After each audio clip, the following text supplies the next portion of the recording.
A crown of gold and lapis is placed upon a man's head, but the crowd bows to a god. From that moment, he is no longer merely human. He is a divine king, a living deity whose word becomes law and whose very existence holds the cosmos together. This is the story we are about to explore, a journey across continents and millennia to uncover the 30 ancient rulers who dared to claim they were gods.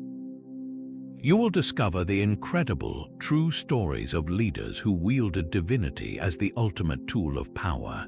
How did a humble cupbearer become a god emperor, and why did a pharaoh try to erase all other gods from existence? These claims were not just vanity. They built empires, sparked revolutions, and forged the very bedrock of civilization. They show us the breathtaking lengths to which human ambition will go to secure a legacy that outlasts stone and memory. By the end, you will understand the hidden blueprint of history, written by those who believed they could rule both earth and heaven. What does it truly mean to believe your own divine propaganda? Our journey begins not in a grand palace, but in the mud and reeds of a newly unified land. The year is approximately 3150 before the Common Era, along the fertile banks of the Nile River. Here, a king named Narmer accomplished something never before seen. He took the warring kingdoms of Upper and Lower Egypt and forged them into a single, powerful nation. But his true legacy was not just a map he redrew. It was a revolutionary idea he embedded into the very soul of civilization, the idea that the ruler is not just chosen by the gods, but is a god himself. Narmer did not simply call himself a king. He established a title that would echo for thousands of years, the pharaoh, and with that title came a divine identity known as the Horus name. In the spiritual world of ancient Egypt, the sky god Horus, depicted as a powerful falcon, was the rightful ruler of the land. Narmer declared that he was the living incarnation of Horus on earth.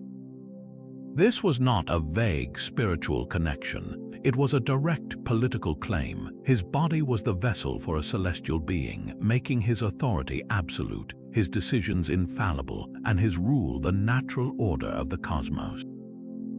To oppose the pharaoh was to oppose the divine plan itself. We can see this powerful propaganda in action on one of history's most important political documents, the Narmer Palette. This carved slab of stone is not a dry administrative record. It is a monumental piece of storytelling designed to broadcast Narmer's divine right to rule. On one side, we see the king wearing the distinctive crown of Upper Egypt, gripping the hair of a captive enemy, ready to strike a decisive blow. Above him, the falcon god Horus is shown holding a rope tied to the head of a conquered land, symbolically presenting the enemy to the king. The message is breathtakingly clear. Narmer's military victories are not his alone. They are the will of Horus acting through him. The god and the king are one and the same force. This fusion of political power and divine identity was Narmer's masterstroke. He created a template so compelling, so durable, that it would define Egyptian society for the next 3,000 years. Every pharaoh who followed, from the builders of the pyramids to the famous Tutankhamun, would inherit this sacred mantle. They were all the living Horus, the divine intermediary between the people and the pantheon of gods. Narmer's claim established the foundational myth of the state, a myth so powerful it turned a human ruler into the central pillar holding up the universe. His success posed a tantalizing question for every ambitious leader who came after. If a god-king could unite a kingdom along a river, what could one do for an entire empire? Narmer's divine blueprint would travel far beyond the Nile, finding its most dramatic application in the hands of a man who started with nothing. Sargon of Akkad was not born into royalty. Ancient legends say he was the orphaned son of a gardener, raised by a humble water drawer, and his first royal post was as a cupbearer to a king of the Sumerian city-state of Kish. Yet this cupbearer did not just serve wine, he observed the mechanics of power, and around 2334 before the Common Era, he staged a stunning revolt. He did not merely conquer a city, he embarked on a campaign of unprecedented scale, uniting the independent, warring city-states of Mesopotamia under a single, central authority for the very first time. He created history's first true empire, stretching from the Persian Gulf to the Mediterranean Sea. But conquering an empire is one thing, holding it together is another. Sargon faced a monumental problem. How does a man of obscure origins convince the proud, ancient cities of Sumer, with their own deeply rooted gods and kings, to accept his rule? His answer was a masterclass in political spin. He would not claim to be a god himself, not yet, but he would weave his entire family's destiny directly into the fabric of the divine. He turned to the most powerful and fearsome deity in the Mesopotamian pantheon, Inanna, known to the Akkadians as Ishtar, the goddess of love, war, and political power. Sargon declared that his astonishing rise was solely due to Inanna's unwavering favor. He claimed she loved him above all other rulers, granting him victory in every battle. This was not a quiet personal faith, it was a state-sponsored propaganda campaign. To cement this divine connection into the hearts and minds of his subjects, Sargon appointed his own daughter, Enheduanna, as the high priestess of the moon god Nanna in the critical Sumerian city of Ur. Enheduanna was far more than a ceremonial figure. She is the first author in all of history whose name we know. She used her position and her poetic genius to write breathtaking hymns that deliberately fused the identities of various Sumerian goddesses with the Akkadian Ishtar, creating a unified imperial religion. In her most famous work, she writes of Inanna with a political edge, exalting the goddess who had destroyed rebellious lands for Sargon. The message was unmistakable. To rebel against the Akkadian Empire was to rebel against the will of the supreme goddess herself. Sargon's successors pushed this divine association even further. His grandson, Naram-Sin, faced widespread rebellion and took a radical step. On his famous victory stele, a stone monument celebrating his military triumphs, Naram-Sin is depicted not just as a king, but as a giant towering over his defeated enemies. He wears a horned helmet, a symbol reserved exclusively for gods in Mesopotamian art. Here was a human ruler visually claiming a divine status for himself, standing atop a mountain that reaches toward the heavens. The Akkadian experiment showed that divinity could be a tool, carefully crafted and aggressively promoted, to bind together diverse peoples under one rule. But what happens when a ruler becomes so convinced of his own godhood that he turns against the very priesthood that upheld it? The ambition of a god-king demands a monument that scrapes the sky. In the royal necropolis of Saqqara, around 2670 before the Common Era, Pharaoh Djoser gave that order, and his vizier, a man named Imhotep, delivered something the world had never seen. Before this moment, royal tombs were flat, rectangular structures made of mud brick called mastabas. Imhotep, a genius of engineering and vision, stacked 6 of these mastabas on top of each other, each one smaller than the last, creating a towering staircase of stone reaching for the heavens. This was the Step Pyramid, the first colossal stone building in human history, a permanent declaration in limestone that the pharaoh's journey to the afterlife was a divine ascent. Djoser, as the living Horus, was entombed within, his divine kingship cemented for eternity in architecture. But the true legacy of this story is not the pharaoh who commissioned it, but the mortal man who designed it. Imhotep began as Djoser's chancellor, high priest, and chief architect. He was a polymath, also revered as a great physician and sage. In his own time, he was a highly honored official, but still a man. Yet something remarkable happened in the centuries after his death. His reputation did not fade, it grew into legend. People began to venerate him at his tomb near Saqqara, leaving offerings in hopes of his intercession, particularly for healing. Over generations, this reverence transformed. By the late period of Egypt, nearly 2,000 years after he lived, Imhotep had been fully deified. He was worshipped as the son of Ptah, the creator god, and became a god of medicine, wisdom, and architecture. His cult centers became places of pilgrimage akin to ancient hospitals, where the sick would sleep in his temples, hoping for a curative dream from the divine physician. This is a profound twist in our theme. While rulers like Narmer and Sargon claimed or implied divinity from a position of power, Imhotep achieved it from the ground up through lasting achievement and popular acclaim. His deification reveals the fluid, living nature of Egyptian religion. Divinity was not a static club for pharaohs alone. It could be earned by a mortal whose contributions to civilization were so profound that society, over centuries, decided he must have been touched by the gods. It shows us that the claim to divine power could flow in two directions, from the throne down and from the people up.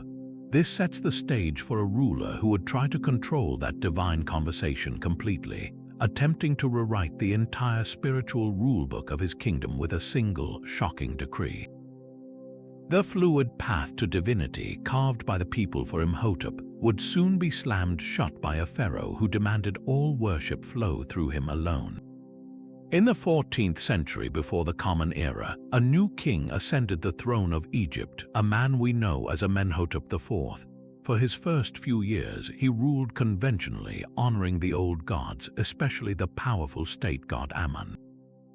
But then something shattered. The king underwent a radical transformation, changing his name to Akhenaten, meaning effective for the Aten, and unleashed a religious revolution that would tear the soul of Egypt apart. He declared the entire pantheon of gods with their animal heads and complex myths to be obsolete.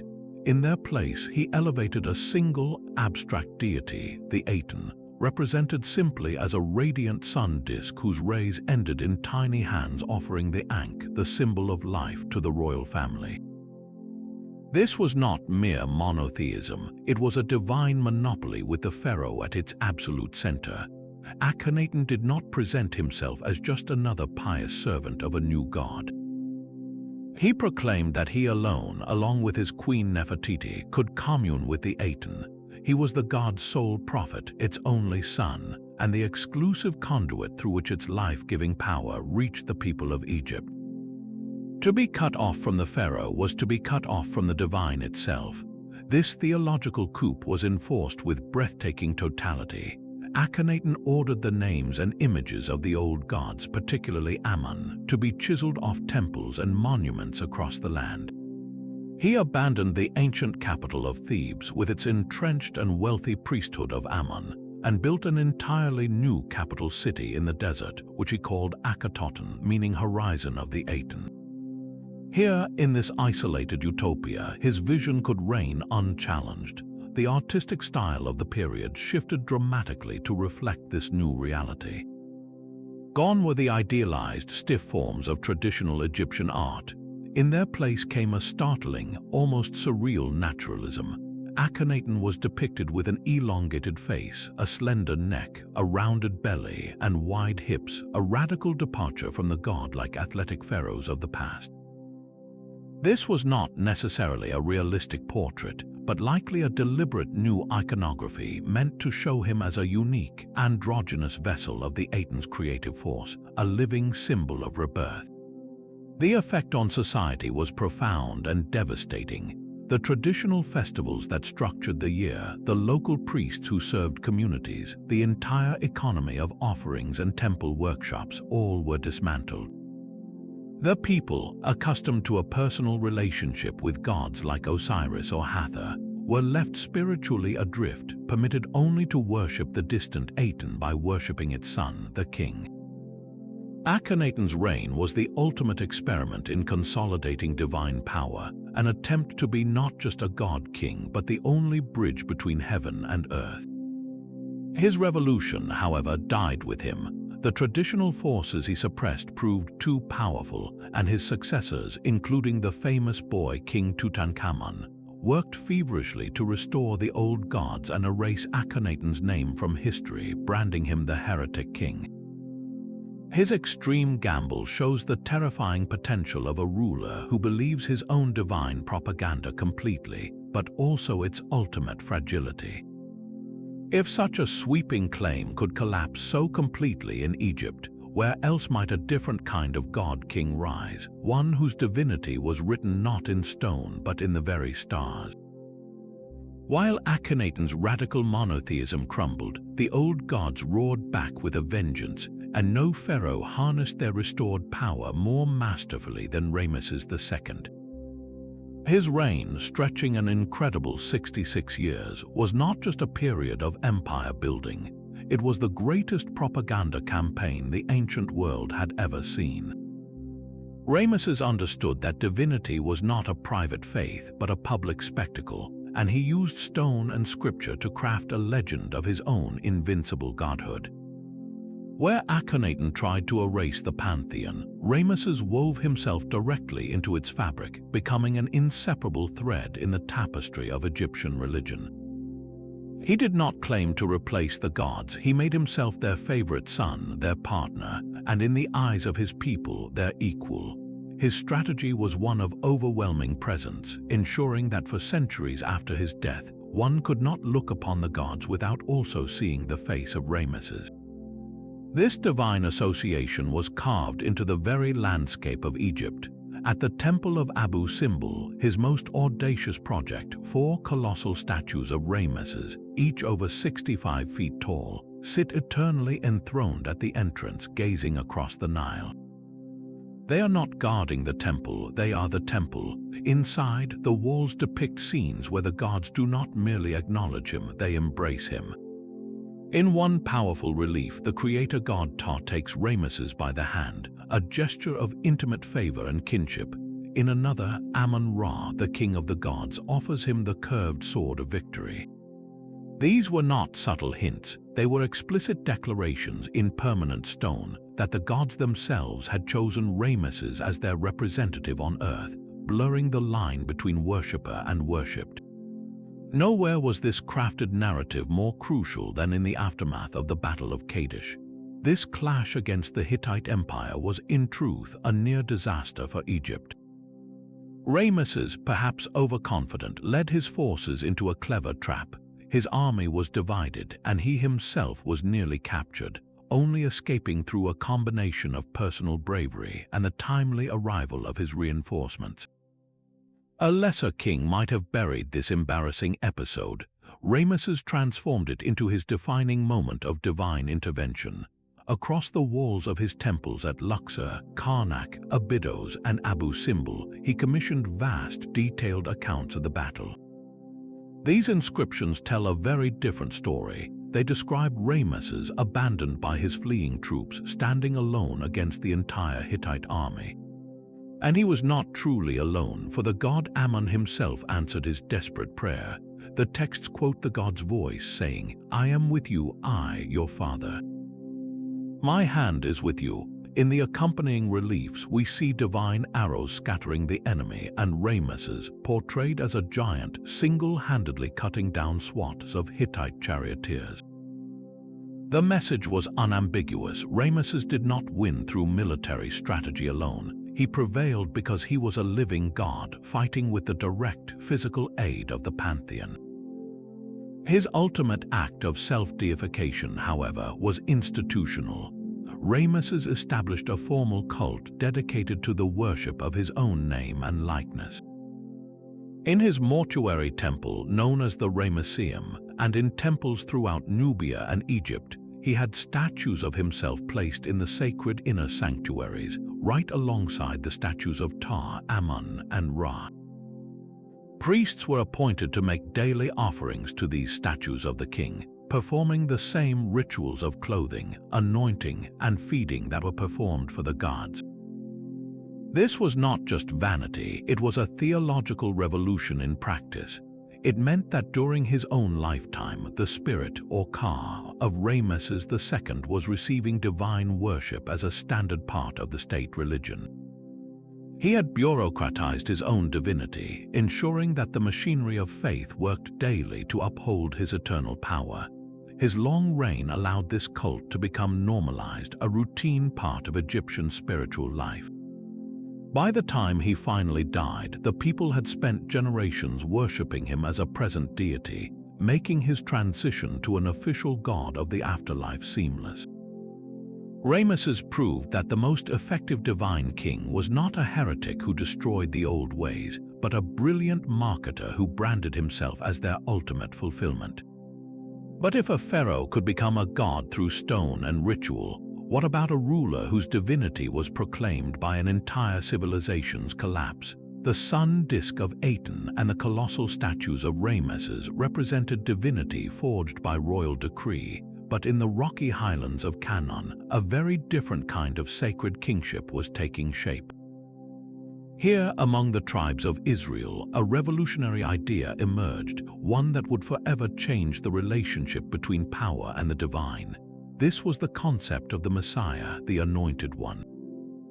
Around the year 1010 before the Common Era, a shepherd and warrior named David was anointed with sacred oil by the prophet Samuel, marking him as the chosen king of Israel. This ritual was profound. It signified that David's authority came not from his own bloodline or conquest, but from a direct appointment by Yahweh, the one God. David and later his son Solomon were not considered gods, nor were they the sons of gods. They were mortal men elevated to a unique office. They were the Lord's anointed. This established a sacred covenant, a binding agreement between God, the king, and the people. The Hebrew Bible narrates this promise through the prophet Nathan, who tells David that his dynasty will be established forever. The king's role was not to be worshipped, but to be God's representative on earth, a shepherd to lead the people in justice and righteousness, and to build a kingdom that reflected divine law.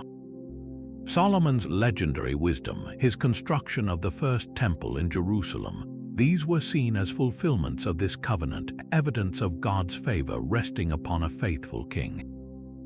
This stood in stark contrast to the divine monarchies of Egypt, Mesopotamia, and the surrounding Canaanite city-states, where Pharaoh was Horus and where Sargon claimed the love of Ishtar. The kings of Israel were explicitly forbidden from claiming divinity. They were servants of a higher power, accountable to the prophets who could and did confront them for their moral failures. This was a monumental theological divergence. It placed the ultimate source of power outside of the human ruler, creating a system where the king's legitimacy depended on his obedience to a divine standard. Yet, this very covenant created its own potent form of sacred authority. To be the Anointed One was to carry a terrifying and glorious burden. The king's successes in battle, like David's defeat of Goliath, were celebrated as Yahweh's victories. His failures and sins, however, were seen as a rupture in the relationship that could bring disaster upon the entire nation. The king became the focal point of the people's spiritual fate, a human vessel for a divine plan. This idea of a messianic king, a righteous ruler from the line of David who would restore God's perfect reign, would become one of the most powerful and enduring political religious concepts in history, echoing far beyond the borders of ancient Israel. It presented a compelling alternative, a king whose power was sacred because it was limited, chosen, and accountable. But while this model took root in the hills of Jerusalem, on the vast floodplains between two rivers, a ruler was preparing to use a very different kind of divine mandate, one written not in prophecy, but in a brutal, unyielding legal code. While the kings of Israel were anointed by a transcendent God across the sea, a royal line was born from the sun itself. In the misty, ancient past of Japan, a foundational story unfolds, one that would grant its emperors a unique and enduring form of divinity. It begins with the sun goddess Amaterasu, the radiant ruler of the celestial plane. From her, the legend says, descended a lineage that would come to earth to bring order to the land.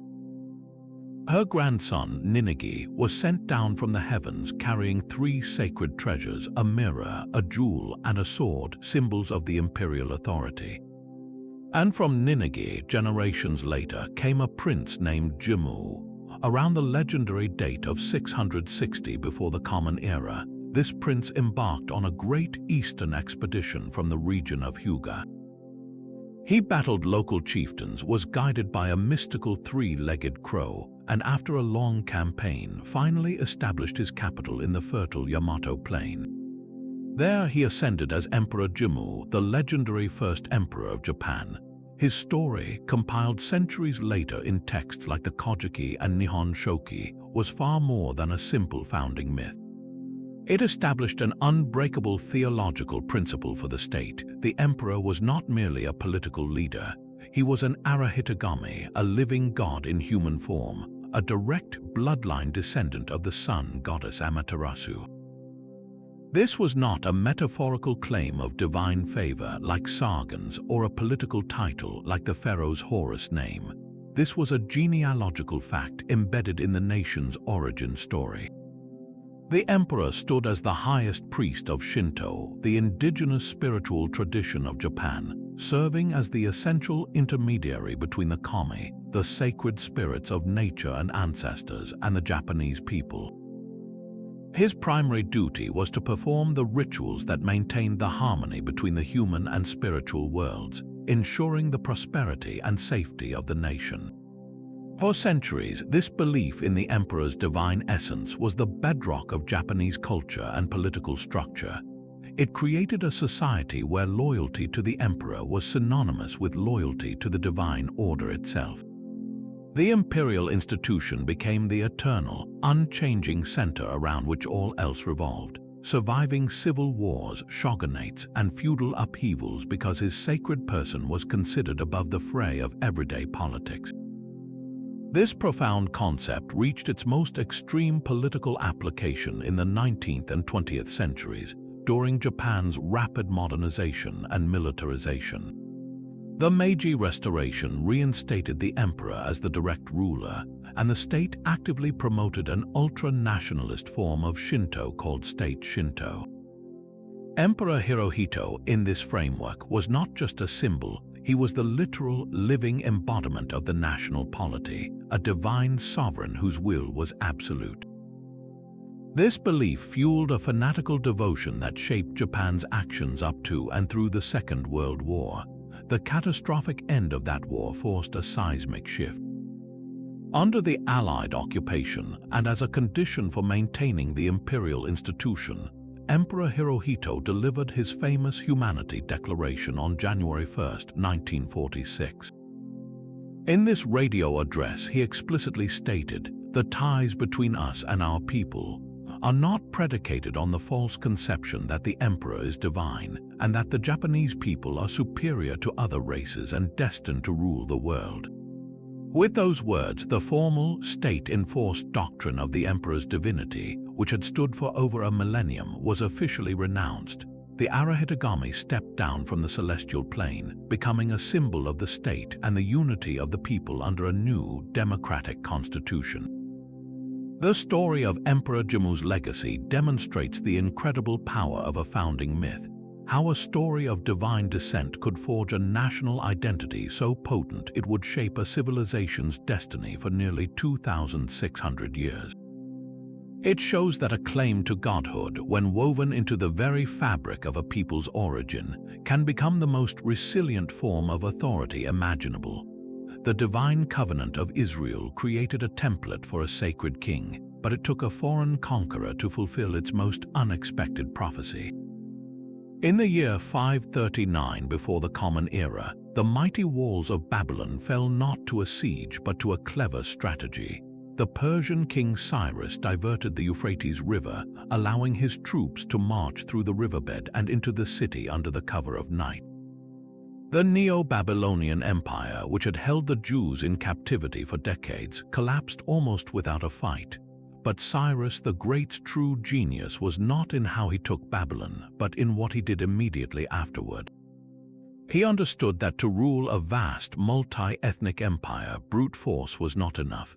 He needed a divine mandate, and he was astute enough to let each of his subject peoples write that mandate in their own holy language.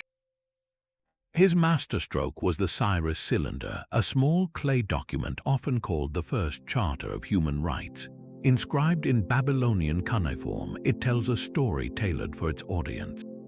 It describes the deposed Babylonian king Nabonidus as an impious ruler who neglected the gods and oppressed the people. Then it proclaims that the supreme god of Babylon, Marduk, searched all lands for a righteous ruler.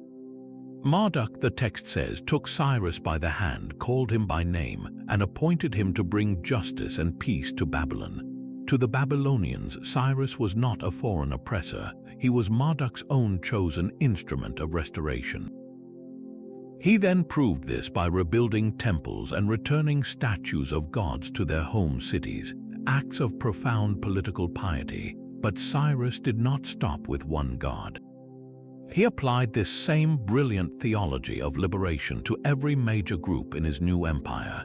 His most famous act, recorded in the Hebrew Bible, was his decree allowing the Jewish exiles in Babylon to return to Jerusalem and rebuild their temple. The biblical book of Ezra quotes this decree directly, where Cyrus states, "The Lord, the God of heaven, has given me all the kingdoms of the earth, and he has charged me to build him a house at Jerusalem."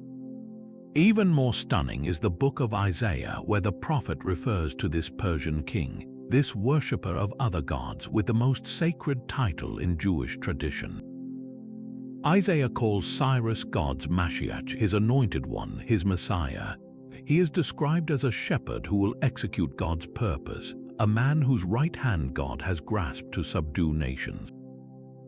This was unprecedented, a foreign ruler being hailed as the anointed instrument of Yahweh.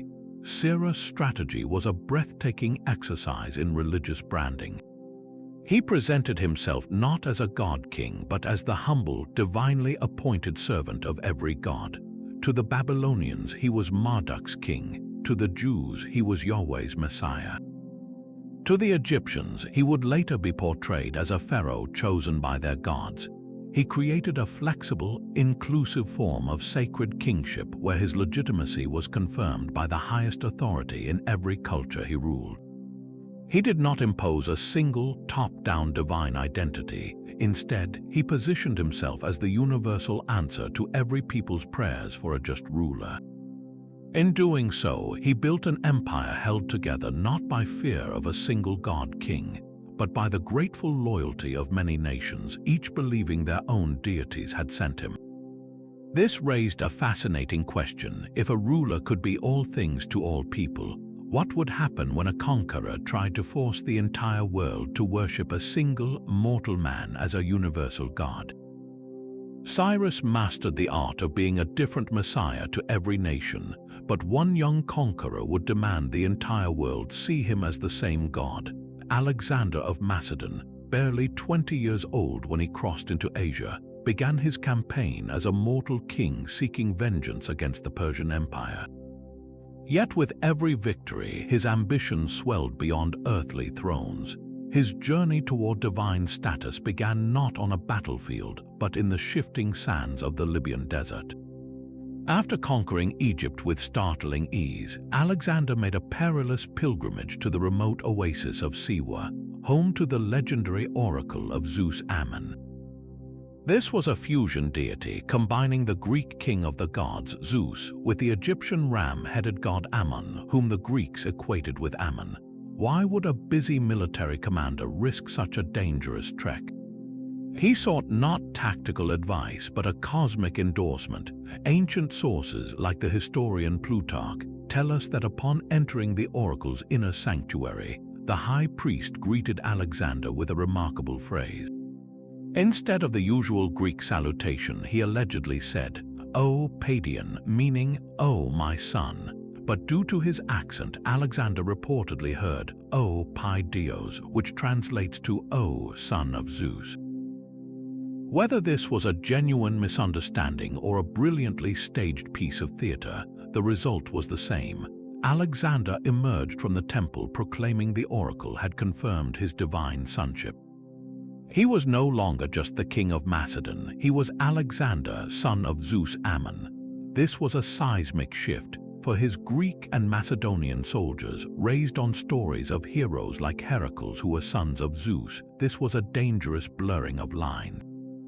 A hero was one thing, a living king claiming direct parentage from the chief god was something entirely new and for many unacceptable. Alexander, however, was just getting started. As he dismantled the Persian Empire, he began to adopt the customs of the very kings he had defeated. In Persia, the monarch was not just a political leader, he was a figure of awe, separated from ordinary humanity by an elaborate court ritual that treated him as semi-divine. Alexander started wearing Persian royal dress, the striped tunic and girdle, and the distinctive upright headdress called the kataris. He began to incorporate Persian nobles into his administration and even took a Persian wife, Roxana. To his veteran companions, these acts were bad enough, seen as a betrayal of Macedonian simplicity. But the breaking point was a single Persian custom, a ritual gesture known as proskynesis. This was not simply a bow. In the Persian court, proskynesis involved approaching the king, bowing deeply, and sometimes blowing a kiss or prostrating oneself on the ground. For Persians, this was a mark of profound respect for a man who held a godlike office. For Greeks and Macedonians, however, such an act had one meaning only: it was how you worshipped a god. To perform proskynesis for a mortal man, even Alexander, was sacrilege. Alexander's attempt to impose this practice on his inner circle sparked a furious rebellion. The most famous confrontation came with his lifelong friend and general, Cleitus the Black. At a drunken banquet, an argument over Alexander's growing Persian affectations and his divine pretensions turned deadly. Cleitus hurled insults, accusing Alexander of forgetting his Macedonian roots and implying that his great victories were the achievements of his soldiers, not a god. In a blind rage, Alexander seized a spear and killed Cleitus on the spot. This tragic murder, followed by Alexander's deep remorse, revealed the raw, violent tension at the heart of his project. He was forcing a new world order where he stood alone, above the mortal comrades who had fought beside him. While proskynesis ultimately failed among his Macedonians, Alexander's conquest succeeded in planting the seed of a revolutionary idea across 3 continents, the Hellenistic ruler cult. Wherever he went, he founded cities, many named Alexandria. In these new urban centers and in the older Greek cities of Asia Minor, he allowed and often encouraged the establishment of cults in his own honor. Temples were built, priests appointed, and sacrifices offered not just to the gods for Alexander's sake, but directly to Alexander as a living god. This was not merely vanity, it was a practical political tool for unifying a fractured empire. In a world of countless local gods and traditions, the cult of Alexander provided a single, universal object of loyalty that transcended ethnic and political boundaries. His early death at age 32 did not end this phenomenon, it supercharged it. His successors, the Diadochi, who carved up his empire, eagerly embraced and expanded the ruler cult, applying it to themselves. They understood that in the power vacuum left by Alexander, claiming a share of his divine aura was the quickest path to legitimacy. Thus, the man who began as a mortal king became the blueprint for centuries of Hellenistic monarchs who would rule as god-kings, their portraits stamped on coins alongside Zeus and Apollo, their temples standing in city centers. Alexander's quest shows the ultimate ambition of a ruler who sought divine power. He did not want to be a god in one culture, he wanted to be the god of the world he created. And in the shadow of his legacy, a new power was rising that would craft its own divine emperor from the ashes of a republic. Alexander's dream of a single divine ruler for a fractured world did not die with him. It was inherited and perfected by his most cunning general. Ptolemy, son of Lagus, was a master of realpolitik who understood that in Egypt, power flowed through the temples. After securing his slice of Alexander's empire, he faced the same old problem on the Nile: how to rule a land of ancient gods with an army of foreign Greeks.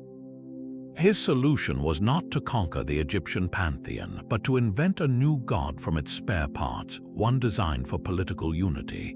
This was Serapis, a deity who existed nowhere in nature, only in the brilliant fusion of two cultures. Serapis combined the familiar, fatherly aspects of the Greek gods Zeus and Hades with the Egyptian gods Osiris, the lord of the afterlife, and Apis, the sacred bull worshipped in Memphis. The result was a towering, bearded figure radiating calm authority, a god of healing, fertility, and the underworld who looked Greek but spoke to Egyptian souls. Ptolemy built the magnificent Serapeum in Alexandria, a temple complex that became the cult's epicenter, and he actively promoted the new god across the Mediterranean. Serapis was a theological bridge, a divine compromise that allowed a Greek soldier to pray to a figure that felt like home, while an Egyptian farmer saw the enduring power of Osiris within him. But Ptolemy, who took the title Soter, meaning savior, did not stop at creating a new god for the people. He and his descendants, the Ptolemaic dynasty, embarked on the most systematic, bureaucratic self-deification program in history. They learned from Akhenaten's failure and Ramesses' success, understanding that divinity must be woven into the daily fabric of the state. The breakthrough came with Ptolemy II and his remarkable sister wife, Arsinoe II.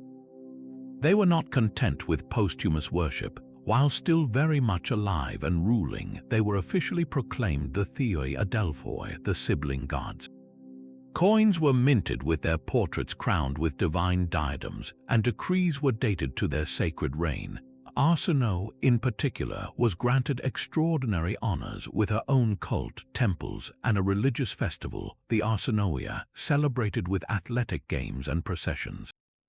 She was even merged with the goddess Aphrodite, becoming Arsinoe Aphrodite, a living queen worshipped as the embodiment of love and royal power. This was not mere flattery, it was state policy.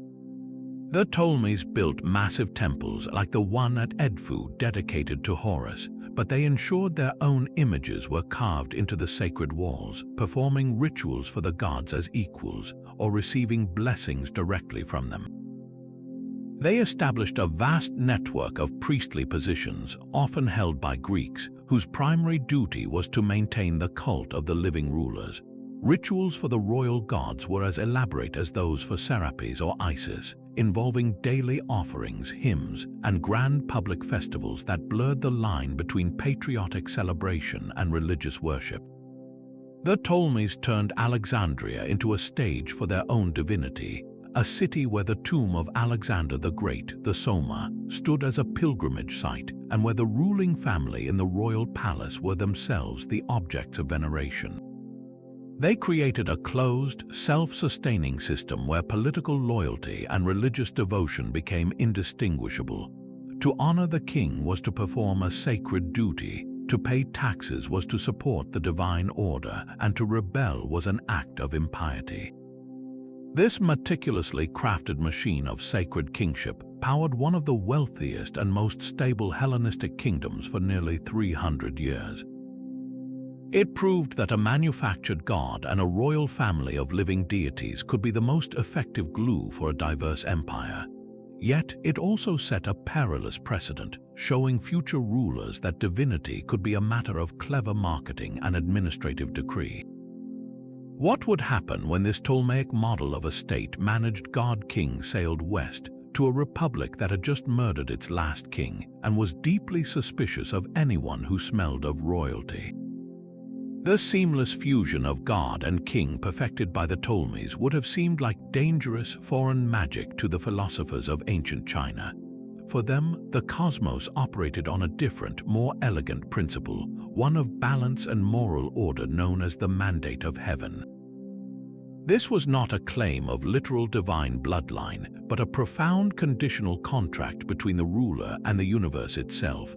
The emperor was the son of heaven, the one human chosen to maintain harmony between heaven, earth, and mankind. He ruled with the Chanaming, the mandate, only so long as he governed with virtue and competence.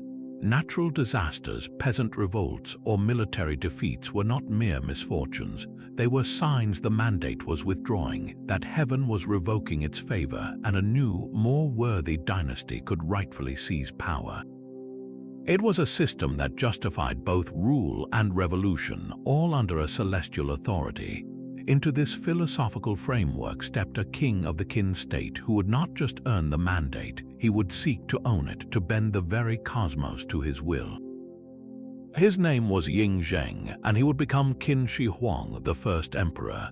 His achievement was staggering. In a brutal decade-long campaign ending in 221 before the Common Era, he conquered the 6 other warring states, unifying China for the first time in history.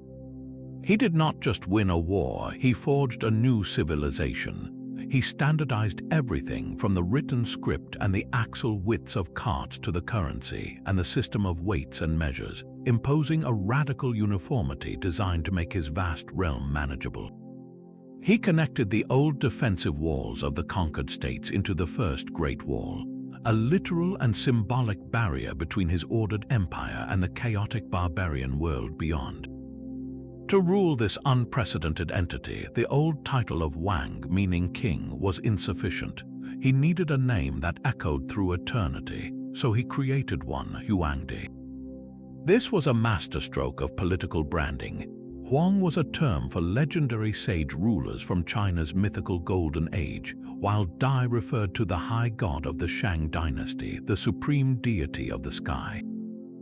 By combining them, Qin Shi Huang declared himself the successor to both the perfect human rulers and the highest celestial power. He was not just a son of heaven, he was becoming heaven's equal on earth, a sovereign whose authority was woven into the fabric of time itself. Yet, for all his cosmic grandeur, Qin Shi Huang was terrifyingly aware of his own mortality. The mandate of heaven was supposed to pass to a new dynasty, but he intended for his own line, the Qin, to last 10,000 generations. This obsession with defeating death consumed his later years. He dispatched massive expeditions of alchemists and young men and women across his empire and even out to sea, searching for legendary islands of the immortals and the elusive elixir of life. Court records tell of potions containing mercury and jade, substances believed to confer longevity but which likely poisoned him instead. His fear of death was matched only by his preparation for it. His tomb complex, still largely unexcavated beneath a massive man-made mound in modern-day Xi'an, was designed as a microcosm of his eternal empire. And in 1974, farmers digging a well stumbled upon its most breathtaking guardian, the Terracotta Army.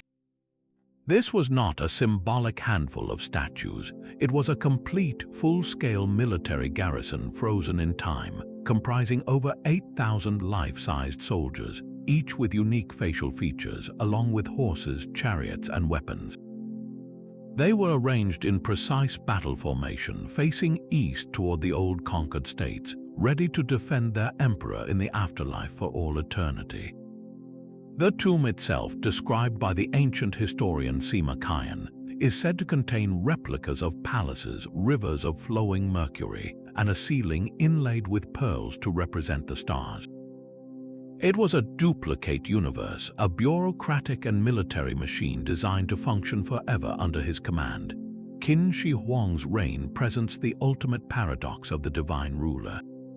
He wielded the mandate of heaven to unify a civilization, yet his methods were so harsh, his laws so cruel, that he sparked the very rebellions that proved the mandate's conditional nature.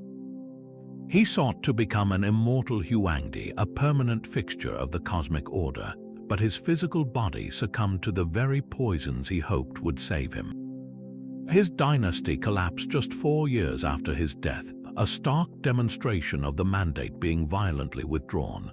Yet his title, Huangdi, meaning emperor, would be used by every Chinese sovereign for the next 2,000 years. He succeeded in creating the template for a centralized imperial state, but failed in his quest to personally transcend the mortal cycle his own philosophy demanded. In his terrifying ambition, we see a ruler who tried to bridge the gap between the conditional mandate of heaven and the absolute, permanent divinity claimed by pharaohs and Hellenistic kings. He wanted the cosmic authority without the celestial accountability, a bargain even the first emperor could not force heaven to accept. The first emperor's quest for immortality crumbled with his dynasty, but the idea of a supreme ruler touched by the divine was far from dead. It would simply travel west to a republic that had built its identity on rejecting kings and find its most brilliant expression in a man who never called himself a king at all. His name was Gaius Octavius, the great-nephew and adopted heir of Julius Caesar, and history knows him as Augustus, the first Roman emperor. His challenge was perhaps the most delicate of any ruler on our list. He had to wield absolute power in a state whose founding myth was the overthrow of tyrants, where the very word king was a deadly insult. His solution was not to claim godhood for himself directly, but to build it carefully, layer by layer, through his family and his legacy. It began with a murder. When Julius Caesar was assassinated in 44 before the Common Era, his will revealed Octavian as his heir. The young man, only 18, seized not just Caesar's name and wealth, but his unexploited political capital. He masterfully orchestrated a campaign to have the Senate officially deify his murdered adoptive father. Julius Caesar became Divus Julius, the deified Julius. Overnight, Octavian was no longer merely a politician. He was Divi Filius, the son of a god. This was a title of immense psychological power in a society that revered ancestors. It gave him a sacred aura without the dangerous pretense of being a living god in Rome itself. Augustus understood that Rome the city and Rome the empire required two completely different kinds of leadership. At home, he meticulously avoided any trappings of monarchy. He refused crowns, dressed in simple senatorial togas, and called himself princeps, meaning first citizen, and Pontifex Maximus, the chief priest of the state religion. He presented himself as the restorer of the Republic, a humble servant who had brought peace after a century of civil war. But in the provinces, especially in the Greek-speaking East where ruler worship was a centuries-old tradition, a different story was told. There he permitted and even encouraged the establishment of cults dedicated to Roma et Augustus, Rome and Augustus. Temples were built where local citizens could offer sacrifices not to a distant emperor in Italy, but to the living spirit of Rome embodied in the person of Augustus. He was worshipped as a god alongside the goddess Roma, a brilliant compromise that channeled loyal devotion to the state through his own image. This dual identity was a stroke of political genius, allowing republican liberty at the heart of the empire while commanding divine obedience at its edges. He cemented this message of a divinely blessed new age not with loud proclamations, but with serene art and careful words. The Aura Passus Augusti, the altar of Augustan peace, erected in the Campus Martius, is a masterpiece of propaganda in marble. Its carved reliefs do not show scenes of conquest or the emperor towering over enemies. Instead, they depict a peaceful, fertile Italy with personifications of the earth and the winds, and a solemn procession of the imperial family, including women and children in a state of pious harmony. The message is clear: the bloody strife of the past is over, and Augustus, with his virtuous family, has ushered in an era of peace and prosperity ordained by the gods. He reinforced this narrative in his own voice through the Res Gesti Divi Augusti, the deeds of the divine Augustus. This first-person account, inscribed on bronze pillars across the empire after his death, lists his achievements, his honors, and his vast spending on the Roman people. It reads not as a boast, but as a record of duty fulfilled. He writes of closing the gates of the Temple of Janus, signifying universal peace, and of being granted a golden shield by the Senate for his valor, justice, and piety. The text meticulously constructs the image of a man who restored the Republic by accepting every burden placed upon him by a grateful Senate and people, all under the favor of the gods. Augustus proved that the most effective divine ruler does not need to wear a crown or demand prostration. He could wear a citizen's cloak, speak of tradition, and let the architecture of power quietly sanctify his reign as a blessing from heaven itself. It was a performance so convincing that the system he built would last for centuries, creating a line of emperors who would eventually drop the subtlety altogether. Augustus built a divine monarchy disguised as a restored republic, but his great-grandson would tear that careful facade to shreds. Gaius Caesar, better known by his childhood nickname Caligula or Little Boot, inherited the throne at 24, and for a brief, hopeful moment, Rome celebrated a young and popular prince. But a severe illness soon after his accession seems to have fractured something in the emperor's mind, unleashing a reign that would become synonymous with monstrous vanity and the terrifying absurdity of a god who was also a tyrant. Where Augustus had been Divi Filius, the son of a god, Caligula demanded to be treated as a living god himself, right in the heart of Rome. He broke the most sacred taboo of the Augustan system, transforming the subtle cult of the emperor's genius into a grotesque personal worship. He ordered that a temple be dedicated to his own numen, his divine spirit, with a life-sized golden statue of himself that was to be dressed each day in the same clothes he wore. He established a formal priesthood for his cult, staffed by Rome's wealthiest citizens who competed for the expensive honor, and he allegedly began conversations with the statue of Jupiter on the Capitoline Hill, sometimes threatening the king of the gods, other times demanding the god speak to him as an equal. The stories, passed down by hostile historians like Suetonius, paint a picture of a man who had fully internalized his own propaganda. He is said to have declared to a courtier, "Bear in mind that I can treat anyone exactly as I please." This was not political theory, it was the whim of a deity who recognized no law but his own desire. His provocations were not confined to Rome. In a deliberate act meant to shock and humiliate his Jewish subjects, Caligula ordered his statue to be placed inside the temple in Jerusalem, the Holy of Holies where only the high priest could enter, and only once a year. To the Jewish people, this was the ultimate abomination, a desecration that threatened to spark a massive revolt. Only the deliberate stalling of the local Roman governor and Caligula's own timely assassination prevented a catastrophic war. This act reveals the danger of a ruler who sees his divine will as absolute, utterly indifferent to the deepest religious sensibilities of millions. Psychologists and historians have long debated the roots of Caligula's behavior.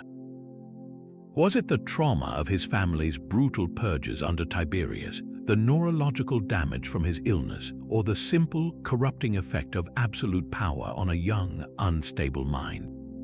Politically, his actions demonstrate the inherent instability of the imperial system Augustus created. The emperor held all power, but his legitimacy relied on a delicate performance of republican virtue and respect for tradition. Caligula ignored the performance and wielded only the power, exposing the raw, autocratic truth beneath the principate. He showed what happened when the living god believed his own press, when the symbolic worship in the provinces became a literal command in the capital.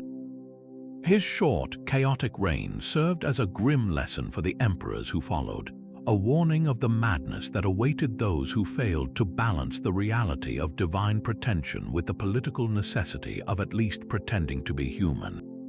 It proved that in Rome, a god-emperor could be tolerated, but a mad god-emperor would be removed violently by the very mortals he claimed to transcend.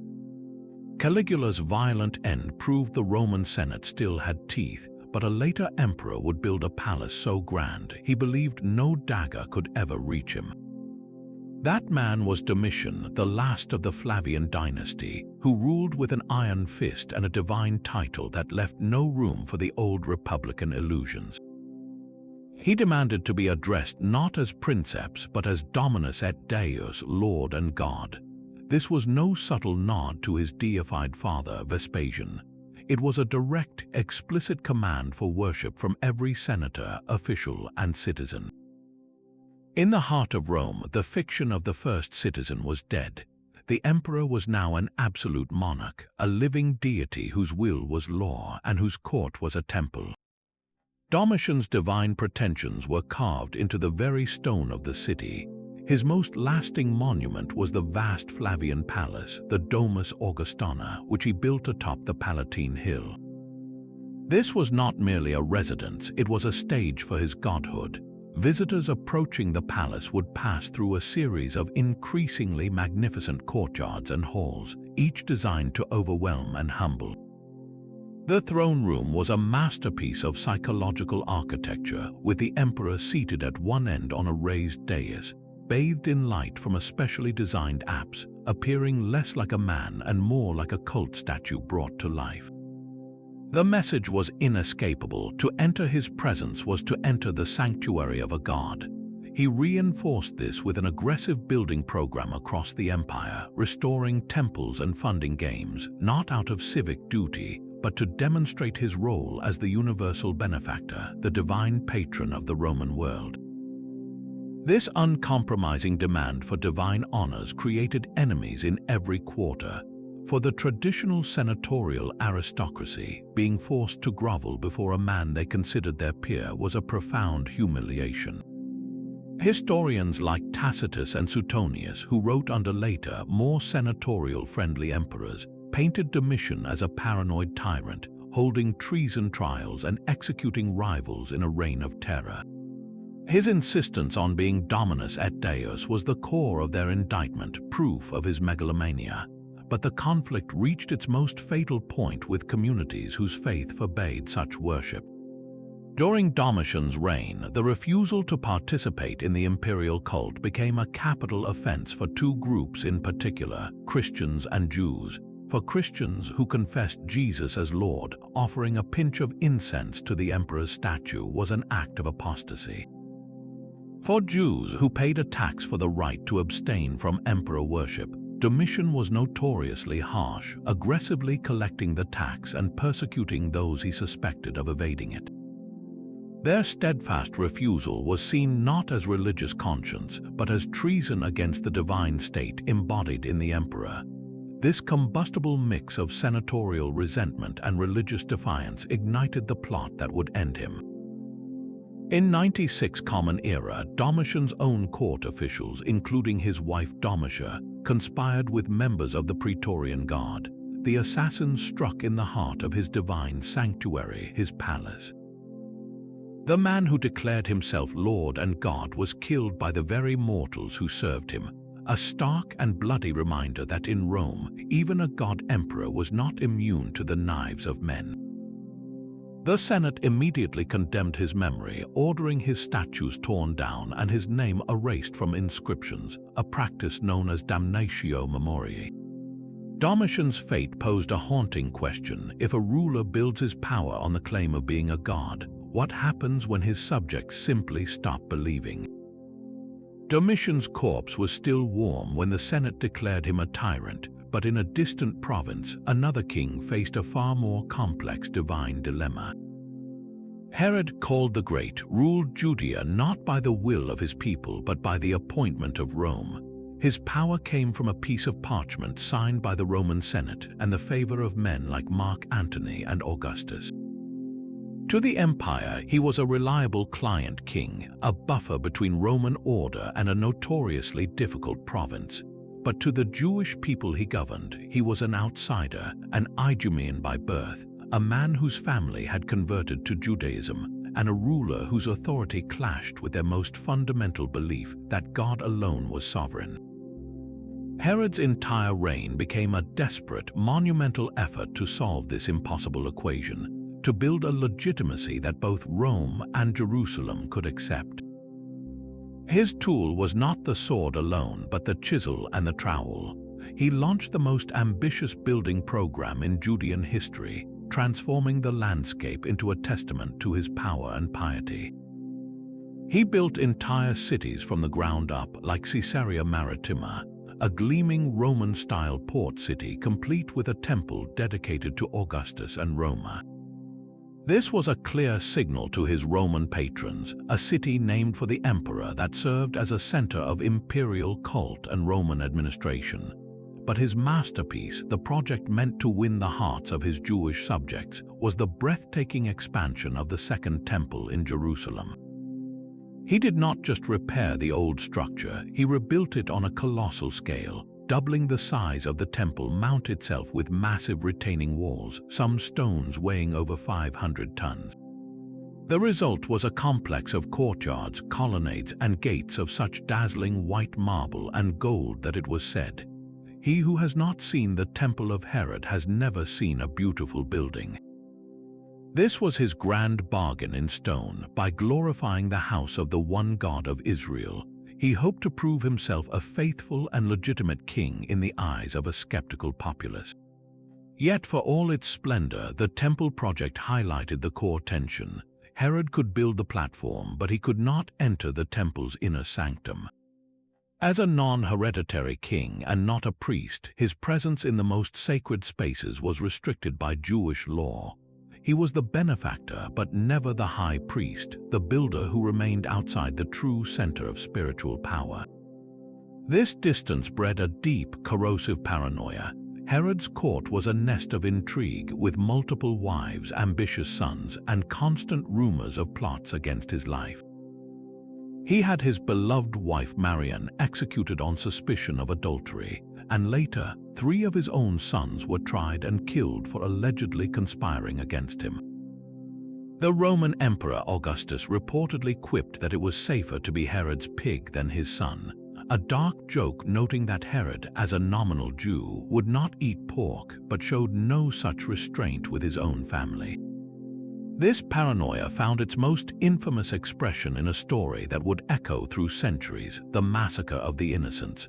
According to the Gospel of Matthew, when Magi from the east arrived in Jerusalem asking for the newborn king of the Jews, Herod was deeply disturbed. He secretly met with the wise men, asking them to report back once they found the child so he too could, he claimed, go and worship him. When the Magi, warned in a dream, did not return, Herod flew into a rage and ordered the death of all male children in Bethlehem under the age of 2. Historians debate the historical accuracy of this specific event, but as a narrative, it captures the essential terror of Herod's position with chilling clarity. Here was a king whose mandate was so fragile, so utterly dependent on the whims of a foreign power and the tolerance of a resistant people, that the mere rumor of a rival claimant, a true king anointed by God, could drive him to an act of unimaginable brutality. The story is the ultimate metaphor for the client king's dilemma. A ruler who, denied a genuine divine right, could only secure his throne through fear, because he could never truly command the love or faith of those he ruled. Herod died a hated man, his grandiose buildings standing as monuments to a power that was always fundamentally borrowed. His legacy forces us to ask, what does a ruler do when the source of his authority is a foreign god he is forbidden to worship, and his own people worship a god who forbids him from claiming divinity? Herod's desperate balancing act between Rome and Jerusalem was a struggle for a king without a divine mandate of his own. But across the Red Sea, another monarch faced a spiritual choice that would redefine his kingdom's soul. In the highlands of the Aksumite Empire, a realm of towering stone obelisks and vast trade wealth, King Azona ruled a people at a spiritual crossroads. His early reign followed the ancient script of his ancestors. Official inscriptions carved in stone invoked the traditional pagan gods of Axum, Marum, the god of war and kingship, Behur, the god of the sea, and Medar, the earth. He was the son of Marum, the warrior king whose authority flowed from a celestial pact with the old deities, a divine right etched in granite and reinforced by the symbols stamped on his coins, the disk and crescent of the sun and moon. Then something shifted. The stories say his tutor, a Syrian Christian named Frumentius, who had risen to a position of great trust in the royal court, planted the seeds of a new faith. The exact moment of conversion is lost to time, but its impact is preserved in the most permanent way a king can speak, through his own proclamations. Later inscriptions from Azona's reign undergo a breathtaking transformation. the names of Marum, Behur, and Meda vanish. In their place, a new power is invoked, the Lord of Heaven, the Father, the Son, and the Holy Spirit. King Azana did not abandon the concept of divine kingship. He brilliantly converted it. He exchanged the title Son of Marum for a new identity, the servant of Christ. His coins tell the same story. The disc and crescent is systematically replaced by the cross, broadcasting the kingdom's new celestial allegiance to every merchant from the Mediterranean to India. This was not a private spiritual awakening. It was a calculated political and theological revolution. Azana presented himself as a Christian monarch ruling by the grace of God, a king whose power was now legitimized by the one true deity. He became a biblical-style ruler, a new Constantine for an African empire, using his faith to strengthen ties with the powerful Roman world to the north, while unifying his diverse realm under a single, potent spiritual banner. His divine claim adapted, proving that the core machinery of sacred kingship, the need for a heavenly mandate, could be retrofitted for a new religion. The king remained the bridge between his people and the divine, but the God on the other side of that bridge had changed. Azana's story reveals that for a ruler, conversion could be the ultimate act of political rebranding, exchanging one set of divine credentials for another, more powerful set, to secure a legacy that would endure. The cross stamped on Azana's coins was a declaration to his world, but a century earlier, a different symbol had appeared in the sky over Italy, promising victory not just in battle, but for an entire faith. The year was 312 Common Era, and the Roman Empire was tearing itself apart in a final, bloody civil war.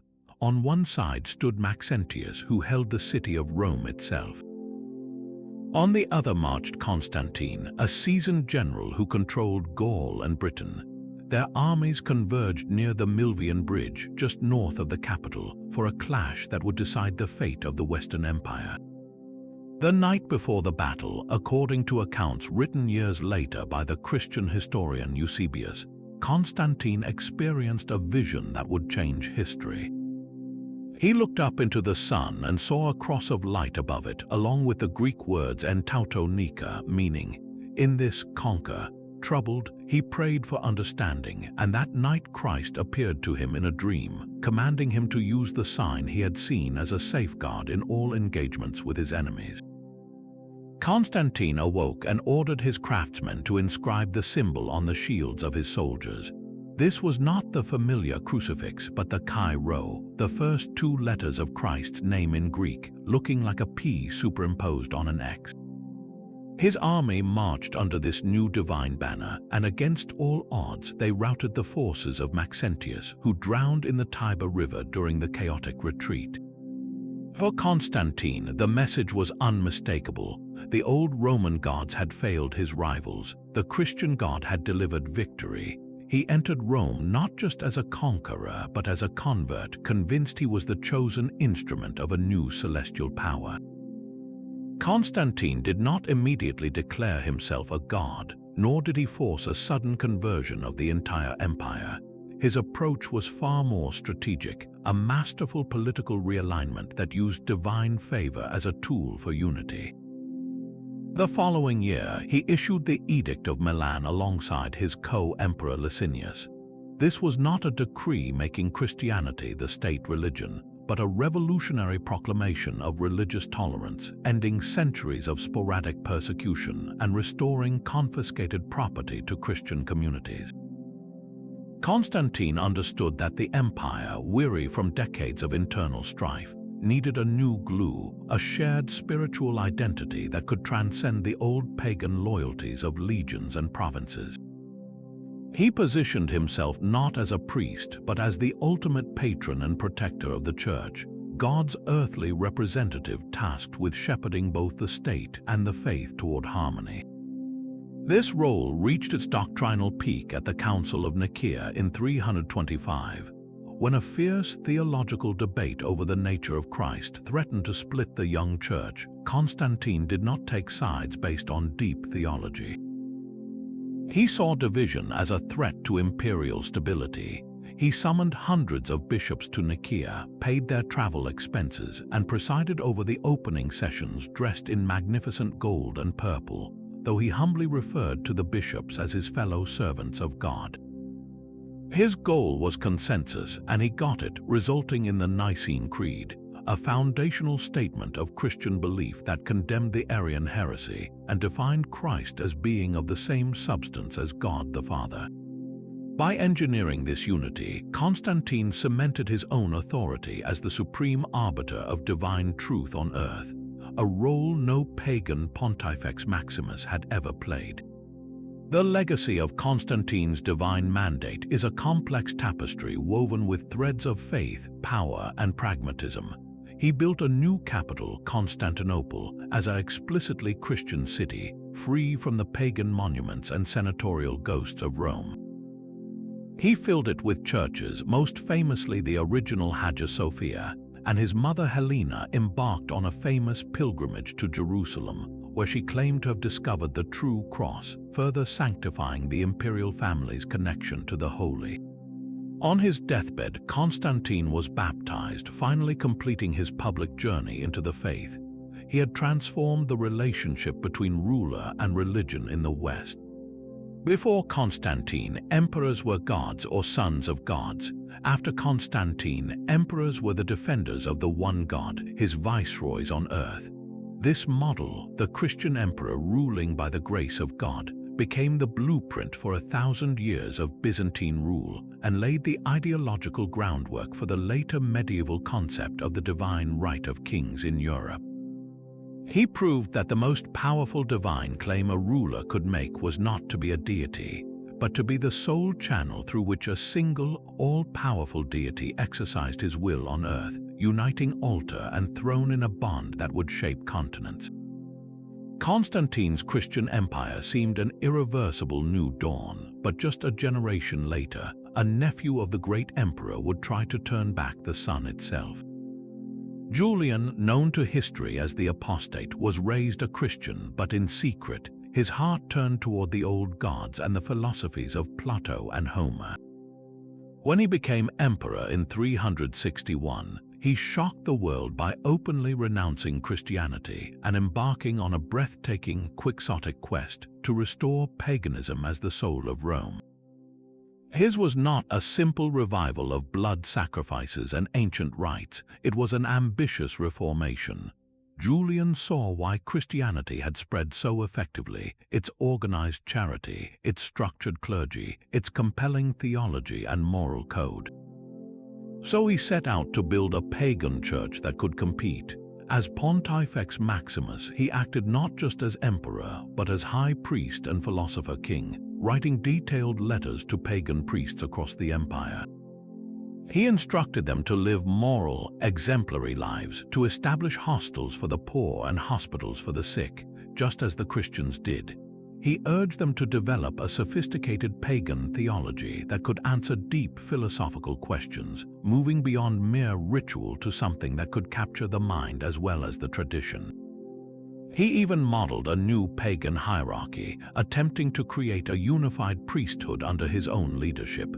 Julian understood that the old, decentralized cults of Jupiter and Minerva could not withstand the organized force of the Christian bishops. He needed to give paganism a spine, and he tried to be that spine himself, a living emperor who was also the chief architect of a reborn faith. His campaign extended to the intellectual sphere, where he banned Christian teachers from lecturing on classical literature, arguing that those who scorned the gods of Homer and Virgil had no right to teach their works. This was an attempt to cut Christianity off from the cultural heritage of Rome, to claim the classical past exclusively for his revived pagan future. Julian's grand project, however, was cut brutally short. After less than 2 years on the throne, he led a massive invasion of the Persian Empire. During a skirmish, a spear pierced his side. As he lay dying, legend says he gathered his blood in his hand and tossed it toward the sky, declaring, "You have won, Galilean," a final, bitter acknowledgement of Christ's victory. For Christians, his death was the clearest possible divine judgment, proof that God had struck down the blasphemer. For the dwindling pagan faithful, however, he became a martyr, a philosopher-emperor who died for the old gods. His death did not just end a military campaign, it extinguished the last serious hope for a pagan divine emperor. The throne passed to a Christian soldier, and the door Julian had tried to pry open slammed shut forever. His reign stands as history's great what-if, a fleeting glimpse of a Roman Empire that might have taken a different spiritual path, guided by an emperor who believed his divine mandate was to resurrect a world that had already vanished. Julian's death sealed the fate of the old gods in Rome, but across the Atlantic Ocean, in the dense rainforests of Mesoamerica, an entirely different conversation with the divine was reaching its zenith. In the 7th century, the great Maya city of Palenque was ruled by a king who would achieve immortality not through a state religion, but through a journey carved in stone. His name was Kainish Janob Pakal, known to us as Pakal the Great, and his reign of 68 years was a golden age of art, architecture, and profound spiritual theater. For the Maya, kings were not distant gods, but sacred conduits, Kayuhul Ajor or holy lords, whose very bodies served as bridges between the human realm and the layered cosmos of God's ancestors and spirits. Pakal's life, death, and spectacular tomb reveal the intricate mechanics of this divine intermediary role. His most famous artifact, the intricately carved lid of his sarcophagus, is a masterpiece of Maya cosmology that has sparked endless fascination and wild speculation, often misinterpreted as depicting an ancient astronaut at the controls of a spacecraft. To understand its true meaning is to decode the Maya vision of death and divinity. The central image shows Pakal not ascending to heaven, but in a dynamic moment of descent. He is reclined, falling down the trunk of the world tree known as the Waka-chan. This great axis connected the three realms, the heavens, the earth, and the dark underworld of Xibalba. Pakal is not piloting a machine, he is being reborn into the underworld, a necessary step in the cyclical journey of the soul. Above him arches the celestial bird, a symbol of the heavens, while below, the open jaws of the earth monster await.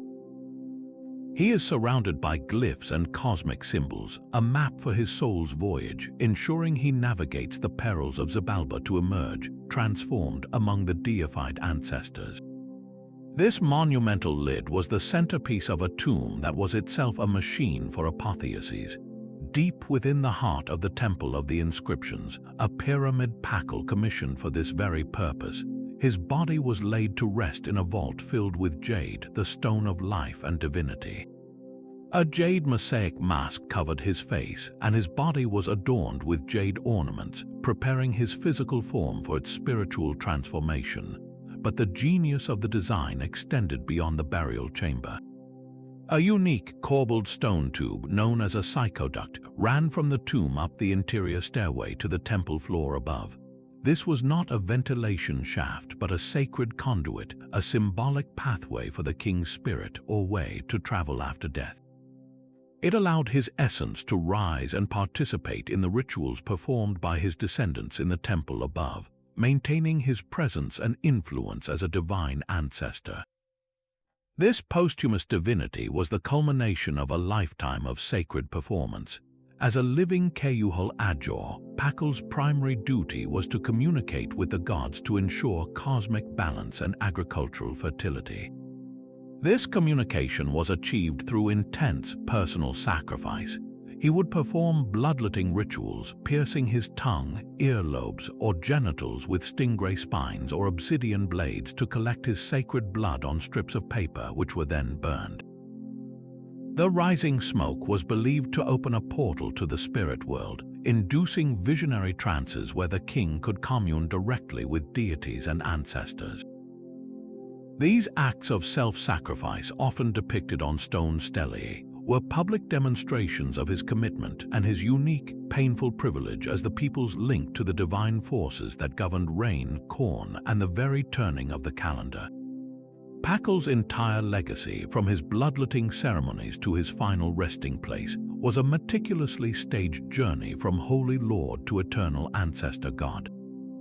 His pyramid tomb did not just commemorate his life, it actively facilitated his transition, housing his physical remains while providing a permanent channel for his spiritual force. In the quiet of Palinx Plaza, one can almost hear the echo of that ancient belief that the king who suffered for his people in life would watch over them as a god in death, his spirit forever woven into the living stone of the city he built. This intimate, cyclical view of sacred kingship, where divinity was earned through ritual and guaranteed through monumental architecture, presents a stark contrast to the imperial decrees of Rome. It asks us to consider a different kind of power, one measured not in edicts but in the willingness to spill one's own blood to feed the cosmos. The blood of kings sanctified the Maya cosmos, but in the cold stone of a Roman basilica, a different kind of sacred anointing was about to reshape a continent. On Christmas Day in the year 800, in the ancient church of St. Peter's, King Charles of the Franks knelt in prayer. As he rose, Pope Leo III placed a golden crown upon his head, and the assembled crowd roared, "To Charles Augustus, crowned by God, great and peace-giving Emperor of the Romans." In that electrifying moment, a king became an emperor, and the ghost of Rome was resurrected with a cross at its heart. This was Charlemagne, and his coronation was not a simple reward for military success. It was a deliberate, world-altering act of political theater that revived the dream of a Christian Roman Empire in the West, a dream that had died with the last Western emperor over 3 centuries earlier. But whose dream was it really, the popes or the kings? The answer lies in the powerful, perilous ideology now stamped upon Charlemagne's rule, the idea of kingship by the grace of God. This phrase, De Gratia Rex, king by the grace of God, became the cornerstone of his authority. It was a profound evolution from the god-emperors of old. Charlemagne did not claim to be a deity, nor even the son of a god. Instead, he was positioned as God's vicar on earth for all secular matters, his deputy and enforcer. His immense power, from his conquests of the Saxons and Lombards to his sweeping legal reforms, was framed not as personal ambition but as a sacred duty. He was the strong arm of the divine, appointed to protect the church, spread the Christian faith, and govern the earthly realm so that the spiritual realm could flourish. This made his rule a holy office, a burden carried for the salvation of his people. His famous palace school at Aachen, where he gathered the greatest scholars of his age to revive learning, was part of this divine mandate, an effort to create a more pious and educated kingdom worthy of God's favor. Every law he issued, every battle he won, was sanctified by this celestial commission. Yet this glorious title came with a tangled, dangerous string attached, the man who placed the crown. The coronation created a symbiotic relationship between emperor and pope that was also a recipe for endless conflict. Pope Leo, who had been violently attacked by Roman rivals and restored to his throne by Charlemagne's soldiers, needed the emperor's military might to guarantee his own physical safety and political survival. By crowning Charlemagne, he gained a powerful, permanent protector. But Charlemagne, according to his biographer Einhard, was less than thrilled with the ceremony's staging. He later claimed that if he had known the Pope's plan, he would not have entered the church that day, even on such a great feast. Why this ambivalence? Because the Pope's act implicitly suggested that imperial power flowed from the church, that the spiritual authority of the papacy was the source that could legitimize temporal rule.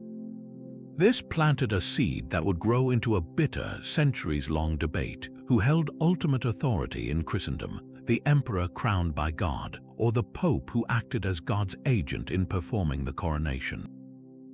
Charlemagne's own actions show he believed the power was his by God's grace directly, not merely through papal permission. He presided over church councils, dictated doctrine on issues like the veneration of icons, and appointed bishops and abbots as if they were royal officials. He saw himself as the head of both state and church within his domains, the true shepherd of his flock. This tension between a pope claiming the right to crown and an emperor claiming to rule by divine right alone would define European politics for a millennium. It would lead to dramatic confrontations like the investiture controversy where emperors and popes fought over who could appoint bishops, and it would shape the very map of power, fueling wars and shaping kingdoms. Charlemagne's coronation cemented the model of the Christian monarch as a divinely appointed protector of the faith, but it also unleashed the enduring struggle between the two swords of authority, the spiritual and the secular, leaving a legacy of unity fraught with the promise of future conflict. The crown placed by a pope's hand created a Western emperor, but in the glittering East, a different imperial theology had already reached its full, majestic height. In Constantinople, the emperor was not merely crowned by God's grace, he was God's living image on earth, an autocrat whose palace was a sacred stage and whose very birth could be a divine sign. This system faced its ultimate test in the hands of a man who seized the throne by murder. In the year 867, a powerful general named Basil, an Armenian peasant turned imperial favorite, strangled his patron, Emperor Michael III, in the royal bedchamber and claimed the purple for himself. Basil I was a usurper, a regicide with no dynastic claim. His reign should have been brief and bloody, yet he founded the Macedonian dynasty, one of Byzantium's greatest. His survival depended on a masterful manipulation of the empire's most powerful force, the idea of the divine emperor. Basil understood that in Constantinople, legitimacy was not just about blood, it was about theology. He immediately launched a propaganda campaign to recast his violent coup as a holy transfer of power. Official histories were commissioned to paint the murdered Michael as a drunken, incompetent tyrant, while Basil was portrayed as the humble, pious instrument of God's will, chosen to save the empire from decay. He presented himself not as a murderer but as the Lord's anointed, the defender of orthodoxy. This was the core of the mature Byzantine imperial ideal. The emperor was the Vasilius, the autocrat, but his authority was entirely derivative. He was God's vicegerent on earth, the living icon of Christ the Pantocrator, the all-ruler. His primary duty was to protect the faith, to uphold right doctrine, and to maintain the harmony between heaven and the earthly realm, a concept known as symphonia. He ruled not by his own will, but as the steward of a divine order. Every aspect of court life reinforced this sacred theater. The coronation ceremony was its supreme expression. Unlike Charlemagne's surprise coronation in Rome, the Byzantine rite was a meticulously scripted mystery. It took place in the Hagia Sophia, the cosmic heart of the empire, beneath the dome that seemed to hold up heaven itself. The patriarch would anoint the emperor with holy chrism, but then came the critical moment, the crowning. The patriarch would hold the crown aloft, then place it on the emperor's head. Theologians debated fiercely, did the patriarch grant the crown, or was he merely acknowledging the crown God had already given? The ceremony was designed to suggest the latter, that the emperor's authority flowed directly from God with the church as a blessed witness. Once crowned, the emperor was enveloped in an elaborate ritual of isolation and awe. He spoke from elevated thrones, audiences were governed by strict protocols of prostrations, and he wore vestments shimmering with gold and jewels that transformed him into a walking icon, a human vessel of celestial light. To secure his new dynasty against future usurpers, Basil and his successors cultivated an even more potent concept, being porphyrogenitos, born in the purple. This did not just mean being born to royalty. It referred specifically to being born in the porphyra, a special chamber in the great palace lined with rare purple porphyry stone where empresses gave birth. Purple dye, extracted from countless sea snails, was astronomically expensive and reserved exclusively for imperial use. A child born in the purple chamber, swaddled in purple cloth, was seen as marked by God from his first breath. This status implied a sacred destiny that mere military prowess or political cunning could not match. It was a divine stamp of approval on the bloodline itself. Basil, though not Porphyrogenitos himself, ensured his son and heir, Leo VI, was born under this exalted sign, weaving an aura of heaven-ordained continuity around his family. The Macedonian dynasty would use this idea to brilliant effect, creating a sense of God-willed permanence that helped them rule for nearly 200 years. The story of Basil I reveals the ultimate sophistication of the God-King blueprint. Here, divinity was not a wild claim of personal godhood, but a systematic theology of delegated celestial authority. It created an emperor who was utterly human, yet clothed in a sacral majesty so complete that even a throne stained with blood could be sanctified by the right story, the right ritual, and the birth of a child in a room of purple stone. This intricate dance between the human and the holy in Constantinople represented one path to divine power, but across the world another empire was rising, one where the ruler's connection to the sun would demand a tribute not of faith, but of blood on an unimaginable scale. High in the thin air of the Andes, a king surveyed a valley and saw not just a city, but a cosmos in stone. This was Pachacuti, whose name means "he who shakes the earth," and in the mid-15th century he did exactly that. He transformed the small kingdom of Cusco into the vast, intricate tapestry of the Inca Empire, known as Tawantinsuyu, the land of the four quarters. But his greatest feat of engineering was not the terraced mountainsides or the sprawling road network.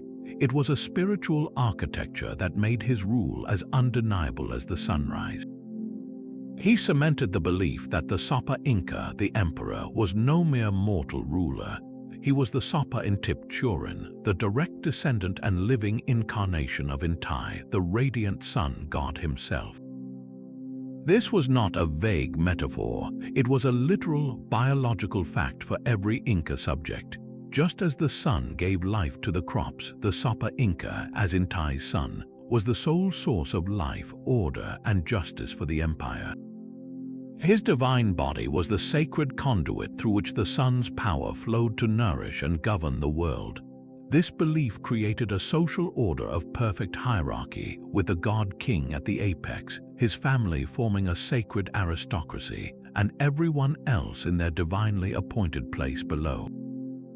This divine kingship extended even beyond death through a system of ancestor worship that blurred the line between the living and the eternal. When a Sapa Inca died, his body was not buried.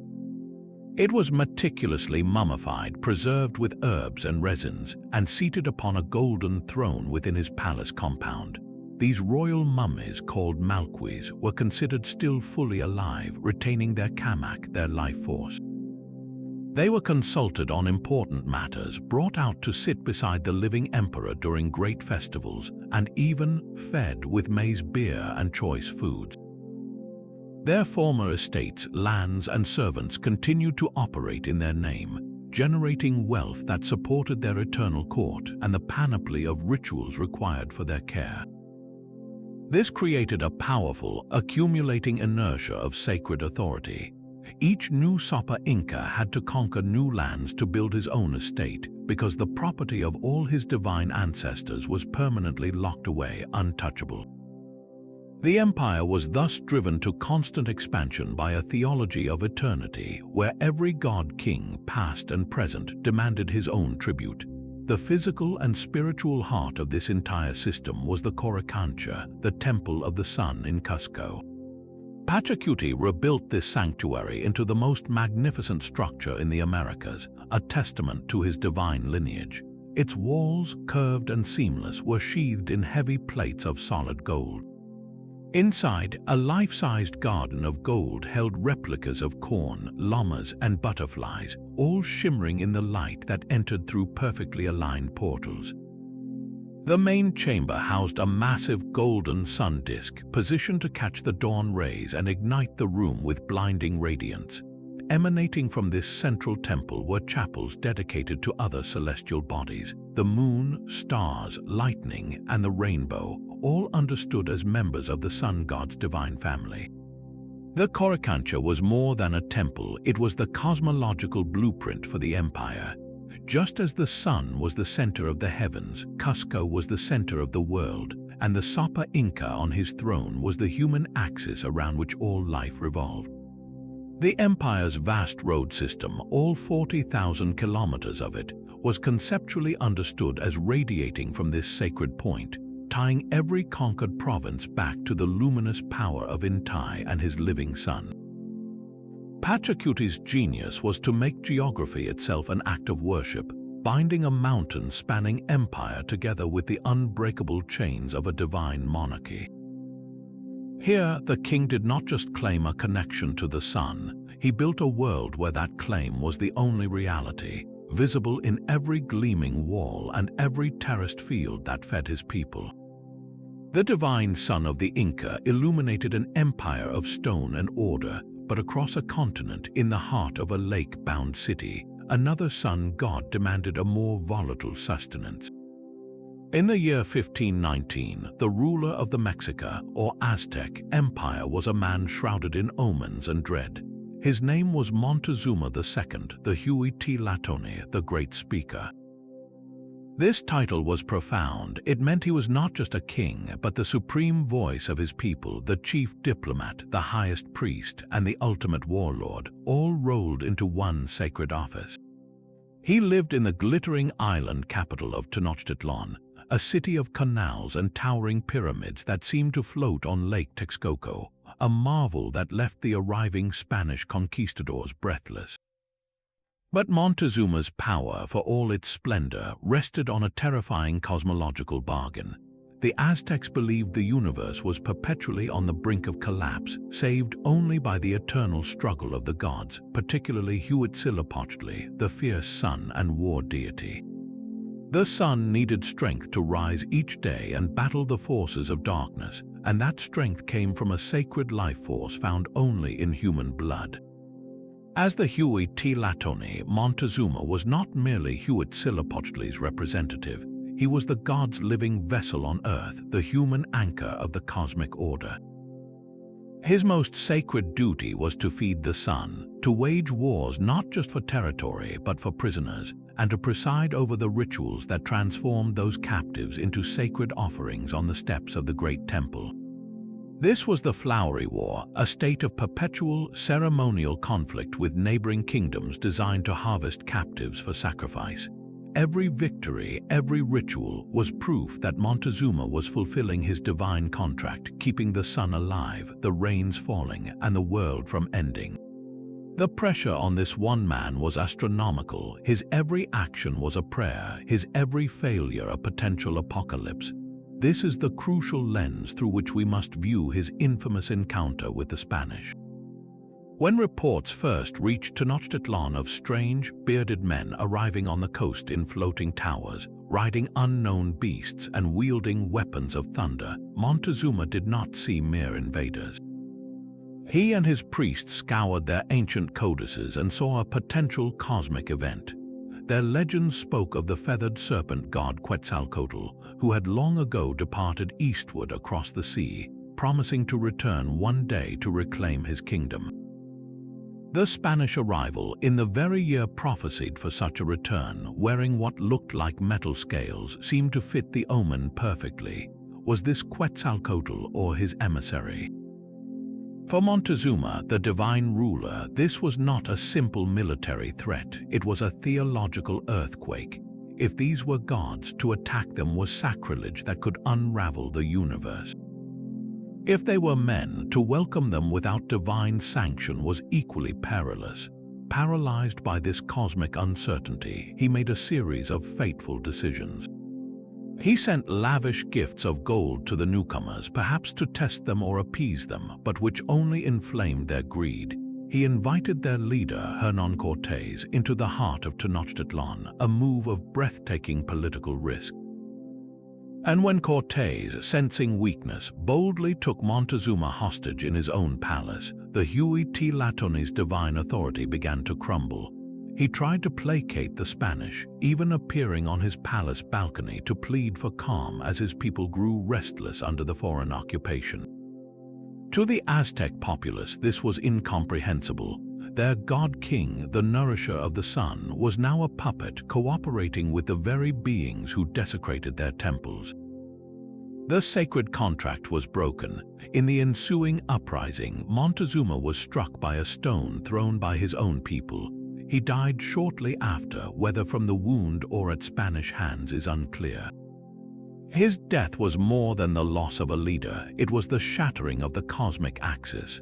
The man whose entire life was a ritual to sustain the world died a captive, his divine duty unfulfilled, leaving a spiritual vacuum that the Spanish conquest would rush to fill. Montezuma's tragedy shows the ultimate vulnerability of a god-king. When a system of absolute power built on divine duty meets a threat it cannot categorize, the ruler can become trapped by his own sacred role, hesitating at the very moment that demands decisive mortal action. Montezuma's world ended with a shattered covenant, but in the damp stone halls of an English palace, a different king was preparing to shatter a covenant of his own. Henry VIII of England began his reign as a model Catholic prince, a devout man who wrote theological treatises defending the Pope against Martin Luther, earning the title Defender of the Faith from a grateful Vatican. But by the 1530s, a single personal crisis would transform this loyal son of the Church into its most formidable rebel, a king who would anoint himself as the supreme spiritual authority in his own land. The catalyst was not doctrine but dynasty. Henry desperately needed a legitimate male heir to secure the Tudor line, and his wife of 20 years, Catherine of Aragon, had not provided one. His solution was to seek an annulment from the Pope, arguing the marriage was invalid because Catherine was briefly married to his late brother.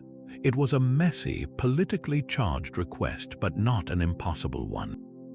Yet Pope Clement VII, under the thumb of Catherine's powerful nephew, the Holy Roman Emperor Charles V, refused. For Henry, this was an intolerable insult. It was a foreign power, the papacy in Rome, dictating the most intimate and politically vital matters of the English crown. His response was not to negotiate further, but to launch a revolution.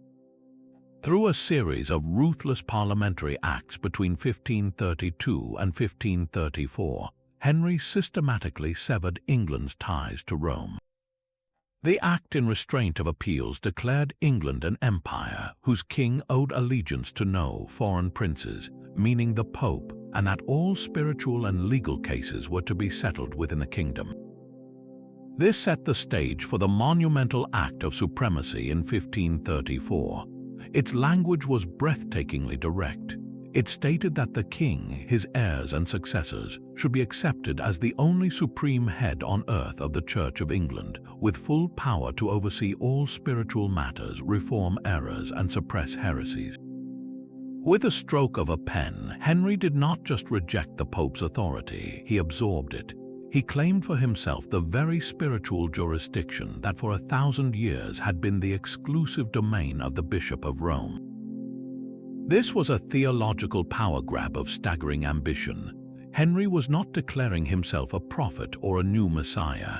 He was declaring that, within his realm, the office of king now encompassed the supreme pastoral care of every soul. He was the supreme head, a title that merged the crown and the crozier into a single, indivisible symbol of authority.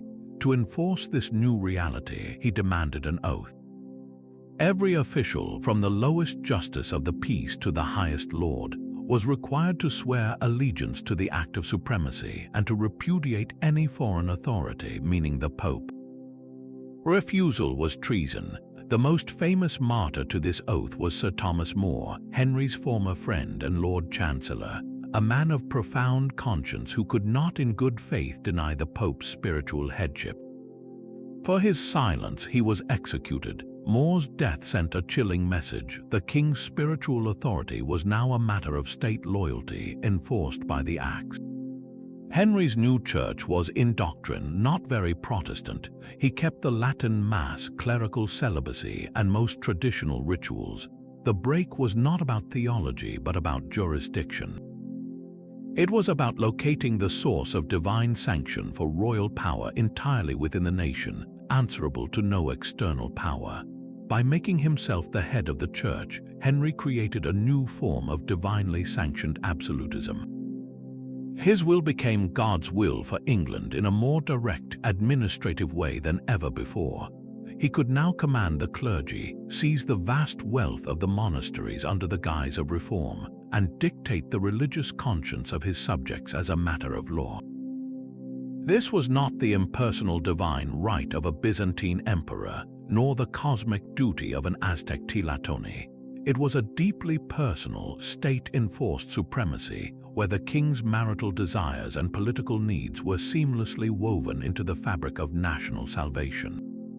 Henry proved that a ruler could claim divine power not by becoming a god, but by becoming a pope in his own kingdom, making the throne itself the altar.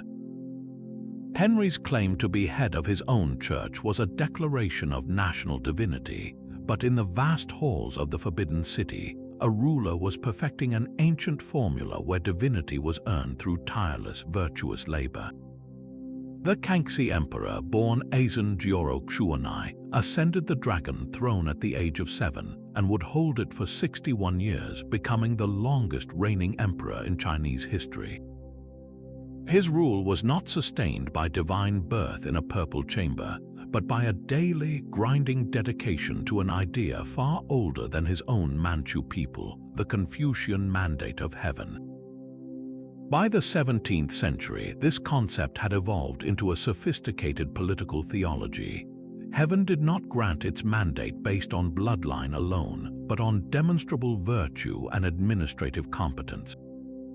The emperor, the son of heaven, was the pivot of the cosmos. His personal morality and effective governance directly influenced the harmony of the natural world. A just ruler brought timely rains and bountiful harvests. A corrupt or negligent one invited floods, droughts, and rebellion, clear signs that heaven was withdrawing its favor. Kangxi embraced this system not as a passive birthright, but as an active, lifelong examination. He became a living syllabus of Confucian kingship, and his reign was his brilliant thesis. His days began before dawn, filled with memorials to read, audiences to hold, and policies to deliberate. He took personal command of military campaigns to consolidate king borders, but he saw true strength in cultural mastery. He sponsored monumental scholarly projects like the Kangxi Dictionary, which standardized Chinese characters, and a vast encyclopedia that aimed to compile all known knowledge. This was not mere patronage, it was proof of his sagely cultivation, his commitment to the civilizing values of the Han Chinese tradition over which he, a Manchu outsider, now presided. His legitimacy depended on this performance. To secure the loyalty of the Han scholarly elite, he reinstated the rigorous imperial examinations, ensuring that governance remained in the hands of the Confucian educated, while also opening special exams to attract the brightest minds directly into his service. He presented himself as a scholar emperor, equally at ease discussing the classics with learned mandarins as he was leading hunts on the northern plains. Perhaps his most powerful tool for demonstrating the mandate in action was the imperial tour. Kangxi embarked on 6 grand southern inspections, journeys of thousands of miles. These were not leisurely vacations, they were meticulously staged political theater. He would review water conservancy projects critical to preventing famine, personally inspect the Yellow River's dikes, and offer sacrifices at the tomb of Confucius.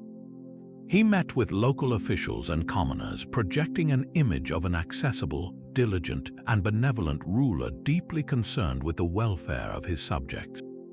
Each inspection was a public audit of his own governance and a visual spectacle of the empire's prosperity under his virtuous care. For the Han populace, these tours made the abstract mandate tangible. Here was the Son of Heaven walking among them, ensuring harmony. For Kangxi, a Manchu, they were the ultimate act of cultural assimilation, proving he was not a foreign conqueror, but the rightful heir to a 5,000-year tradition of sage kings. His extraordinarily long and stable reign, marked by territorial expansion, economic growth, and cultural flourishing, was thus framed as the inevitable result of heavenly approval. He had not claimed to be a god, he had worked relentlessly to become the perfect vessel for heaven's will, making his personal virtue the very engine of the state. In doing so, he answered the question posed by failed rulers across history: how do you keep the mandate, not by decree but by daily, undeniable proof? While Kangxi performed his virtue for the mandate of heaven, a French king was building a palace that would make the sun itself his personal servant. Louis XIV of France did not just believe in the divine right of kings, he turned the theory into a breathtaking, all-consuming performance. His reign was the absolute monarchy made flesh, a living argument that the king was the state, and the state was a god on earth. His famous declaration, "Etat, c'est moi, I am the state," was not a boast but a statement of theological and political fact. In his view, France was not an abstract nation of people and laws. It was his own physical body, his will, his property, granted to him by God alone. To challenge the king was not just treason, it was sacrilege, a rebellion against the divine order itself. This cosmic vision found its perfect symbol in the sun. Louis adopted it as his personal emblem, becoming the Sun King. It was a masterstroke of imagery. Just as the sun was the center of the solar system, giving light, life, and warmth to all planets, Louis positioned himself as the indispensable center of France. All power, all favor, all life within the kingdom was to radiate from him. He even danced the role, appearing as the rising sun in a court ballet early in his reign, physically embodying the celestial body that would define his rule.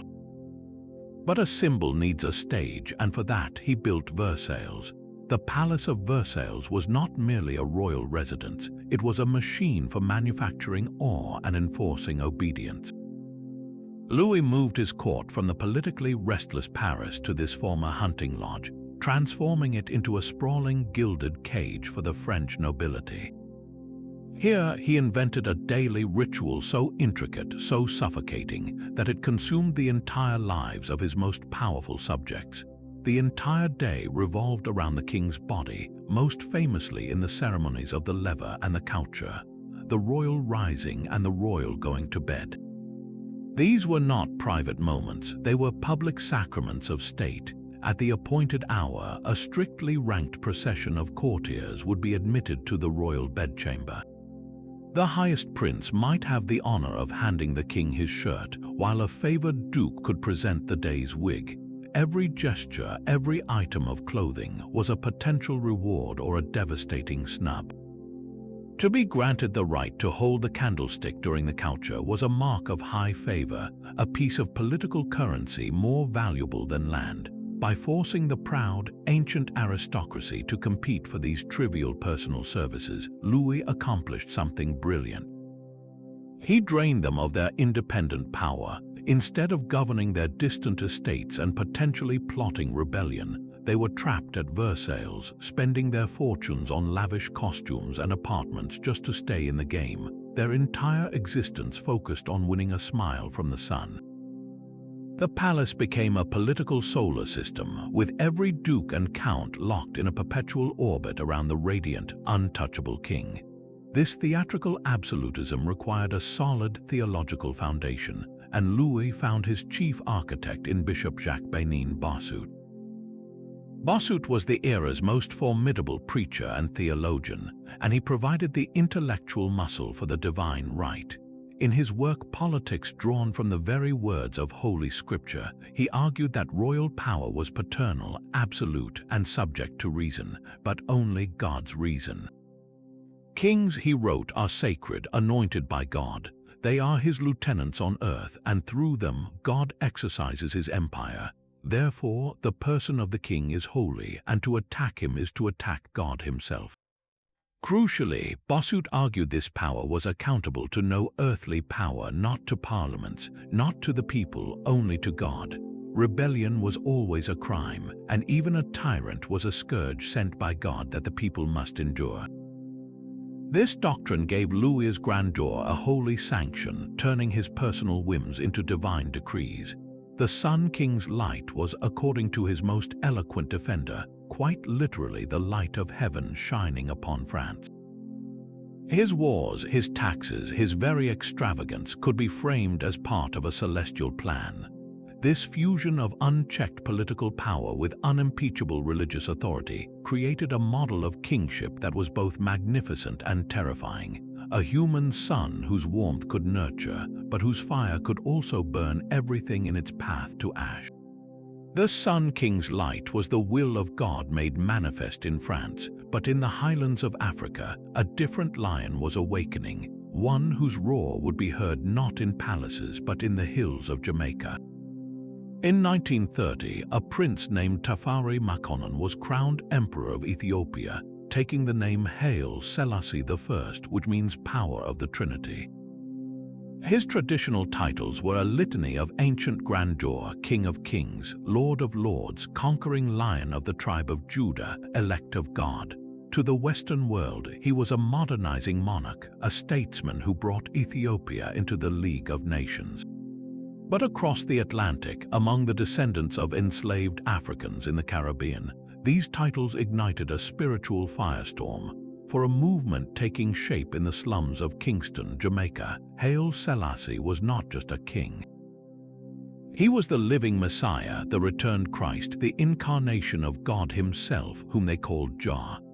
This was the birth of Rastafari, and it granted the emperor a form of divine power he never sought, a global spiritual crown that would outlast his earthly throne. This belief did not spring from nowhere. It was rooted in a founding myth of the Ethiopian monarchy that stretched back 3,000 years. Ethiopian tradition holds that the royal line, the Solomonic dynasty, descends directly from the union of the biblical King Solomon and the Queen of Sheba.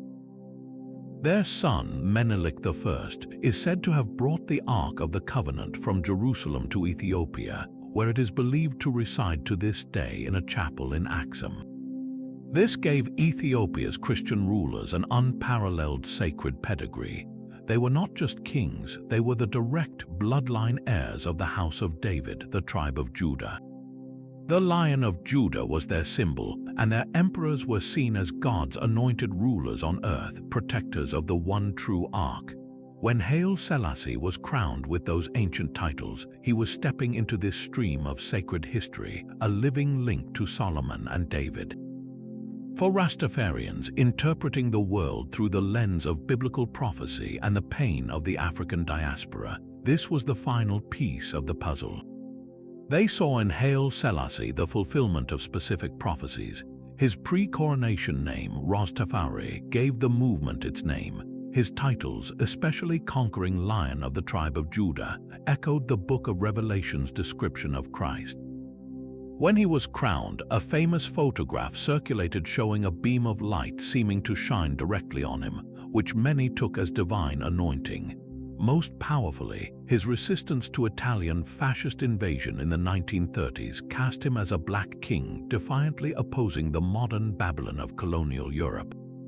To Rastafari thinkers like Leonard Howell, Haile Selassie was the Black Messiah who had come to liberate the African people scattered across the globe, to redeem them from their oppression and lead them back to Zion, which they identified with Africa itself.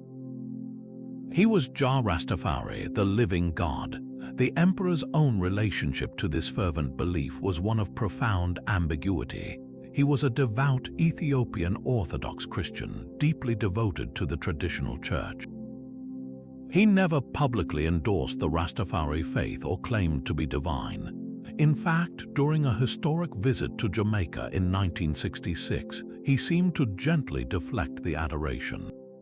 When crowds surged to greet him, he reportedly remained in his plane until the chaotic scene was calmed, an act some saw as regal composure, others as a divine figure managing his flock. He never explicitly denied being the Messiah, but he never affirmed it either. His strategy appeared to be one of silent tolerance, understanding that this movement, while theologically separate from his own faith, fostered a powerful positive regard for Ethiopia and for his person. This very ambiguity became a source of strength for the belief, allowing followers to interpret his actions and words through their own prophetic lens. The divine status bestowed upon Haile Selassie by Rastafarians created a remarkable paradox. Politically, his reign ended in tragedy, overthrown by a Marxist coup in 1974 and leading to his death under mysterious circumstances a year later. Yet spiritually, his power only grew. For millions of Rastafarians, his physical death was irrelevant, even explained as a deception to the unbelieving world. Jah, they believe, cannot die. His spirit and his message live on, central to a global culture of resistance, spirituality, and identity that expresses itself through reggae music, dreadlocks, and the sacramental use of cannabis. Haile Selassie thus became a divine king in a way none before him had imagined. His authority derived not from his own decree, but from the desperate hope and powerful identification of a people an ocean away. He was a ruler whose true empire was built not on land or law, but on the unwavering faith of those who saw in him the fulfillment of a promise of liberation written in the stars. The sun goddess Amaterasu had a living descendant on earth, and for most of his life he was forbidden from looking directly at his own people. Emperor Hirohito, the Showa emperor, was born into a cage of sacred isolation, the heart of a state religion so potent it could mobilize an entire nation for total war. This was the ideology of Kokutai, the national polity, a concept that wove Shinto myth, feudal loyalty, and modern nationalism into an unbreakable theological chain. At its absolute center stood the Tenno, the emperor, not as a political leader in the ordinary sense, but as an Arahitagami, a living god in human form. He was the direct, unbroken descendant of the sun goddess, a sacred vessel whose very body was the incarnation of the Japanese state. The nation was not a country, it was a divine family, with the emperor as the eternal father and all Japanese people as his loyal children. This was not a metaphor for poets, it was the foundational law of the land, taught in every school, recited in every pledge. Hirohito's image was everywhere, but the man himself was kept meticulously remote, his voice rarely heard, his photograph handled with reverence. To question him was not dissent, it was blasphemy against the cosmic order itself. This sacral authority was the ultimate engine for Japan's rapid militarization in the 1930s and 40s. When the army marched into Manchuria, when pilots flew on kamikaze missions, they were not just following orders from a government, they were offering the ultimate sacrifice for the Divine Father, the living kami. The war was framed as a holy mission to spread the emperor's divine light across Asia, creating a greater East Asia co-prosperity sphere under his sacred auspices. Soldiers went into battle with cries of Tenno Haika Banzai, long live the emperor. To die for him was to achieve a form of apotheosis. The state had successfully fused fanatical nationalism with ancient religious belief, creating a populace that saw its own annihilation as an act of piety. Then, in August 1945, the unthinkable happened. The divine voice, never before heard by the common people, crackled over the radio. In his famous Jewel Voice broadcast, Hirohito announced Japan's surrender, speaking in formal, archaic Japanese that many found difficult to understand. The shock was not just military, it was theological. The living God had conceded defeat. The sacred nation had been broken. In the ashes of this collapse, the American occupation forces under General Douglas MacArthur faced a dilemma. They needed to dismantle the engine of militarism, and that engine was Kokutai. Yet, they also feared that removing the emperor entirely would plunge Japan into chaos. The solution was a breathtaking act of political and spiritual surgery. On January 1, 1946, Emperor Hirohito issued the imperial rescript on the construction of a new Japan, forever known as the Humanity Declaration. In this carefully crafted document, he addressed his people not as a distant deity, but as a fellow human. He explicitly denied the central myth that had propped up his authority for centuries. The ties between us and our people, he stated, have always stood upon mutual trust and affection. They do not depend upon mere legends and myths. They are not predicated on the false conception that the emperor is divine and that the Japanese people are superior to other races. With those words, the living kami voluntarily stepped down from the celestial plane. The Arahitagami was no more. The effect was profound and disorienting. For many Japanese, it was like the sky had fallen. The entire spiritual architecture of the state, the reason for countless sacrifices, was revealed to be a legend. Hirohito was transformed almost overnight from a divine sovereign into a symbolic head of state under a new American-drafted constitution that renounced war and affirmed popular sovereignty. He began making public appearances, visiting factories and schools, now presented as a kindly, bespectacled figure of national unity, a human symbol, not a god. This was perhaps the most dramatic and rapid demystification of a ruler in all of history.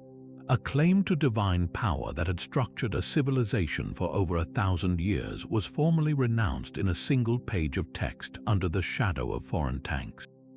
It proved that even the most deeply rooted divine kingship was in the end a story, and stories, no matter how ancient, can be rewritten when the world they built comes crashing down.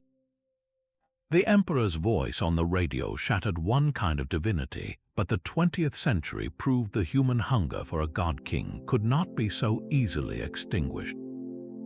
It simply changed its uniform. In an age of science and ideology, the most ruthless rulers learned to borrow the ancient tools of sacred kingship, forging a new, terrifying phenomenon, the secular cult of personality.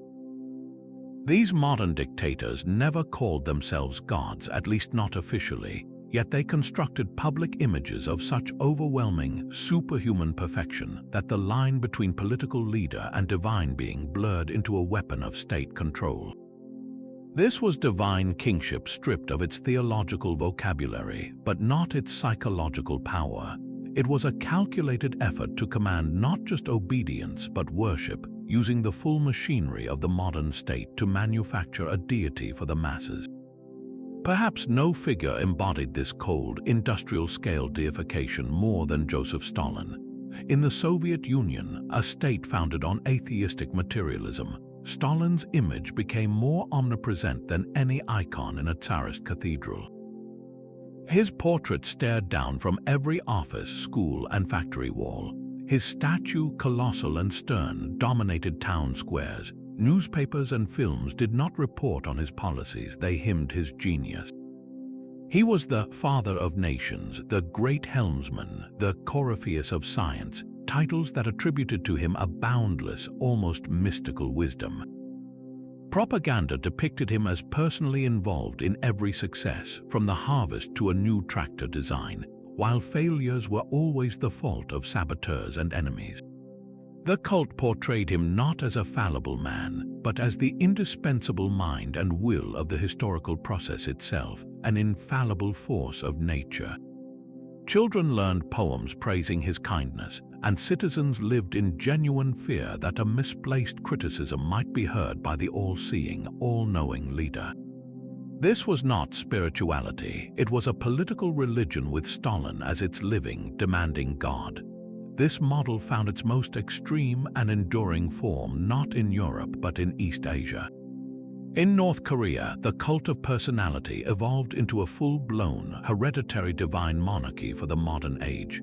The Kim dynasty, beginning with Kim Il-sung, has cultivated an aura of literal, biological superiority. State doctrine teaches that the leaders are not mere politicians, but semi-divine beings born of miraculous signs. Kim Jong-il, for instance, was said to have been born under a double rainbow on a sacred mountain. They are presented as possessing superhuman abilities, from perfect marksmanship and horsemanship to the power to control the weather with their moods. Their portraits are legally required in every home and building, treated with ritualistic care. The state media uses language dripping with religious reverence, referring to them as the son of the nation or the great father, and chronicles their every mundane activity as a world historic event. This carefully constructed mythology serves the same purpose as the divine bloodlines of the pharaohs or the Hirohito. It makes the ruler's authority absolute, unquestionable, and eternal, passed down through a sacred bloodline. The people are not citizens, they are children in a national family led by an immortal parent. What makes these modern cults so chillingly effective is their use of ancient techniques with industrial efficiency. Where pharaohs had stone stelae, they have radio, film, and state-controlled television. Where kings employed court poets, they have ministries of propaganda and armies of artists. The goal remains identical: to collapse the distance between the ruler and the ruled, to replace critical thought with devotional fervor, and to make loyalty to the leader synonymous with the survival of the community itself. They create a world where the leader's image is the sun around which all life orbits, and to step out of that light is to vanish into the darkness of non-existence. This secular divinity reveals a dark truth. The claim to godhood is not about faith in the supernatural, but about the total conquest of the human mind. It shows that when a state monopolizes all narrative, all art, and all information, it can sculpt a mortal man into a terrifying idol, demanding sacrifices not of grain or animals, but of truth, memory, and free will. The final thread connecting every crown in our story is not woven from gold, but from the deepest fears and ambitions of the human mind. Why, across continents and millennia, did these rulers feel compelled to claim a spark of the divine? The answer lies in the terrifying psychology of absolute power. At its core, the claim to godhood is the ultimate solution to a ruler's most fundamental problem: legitimacy.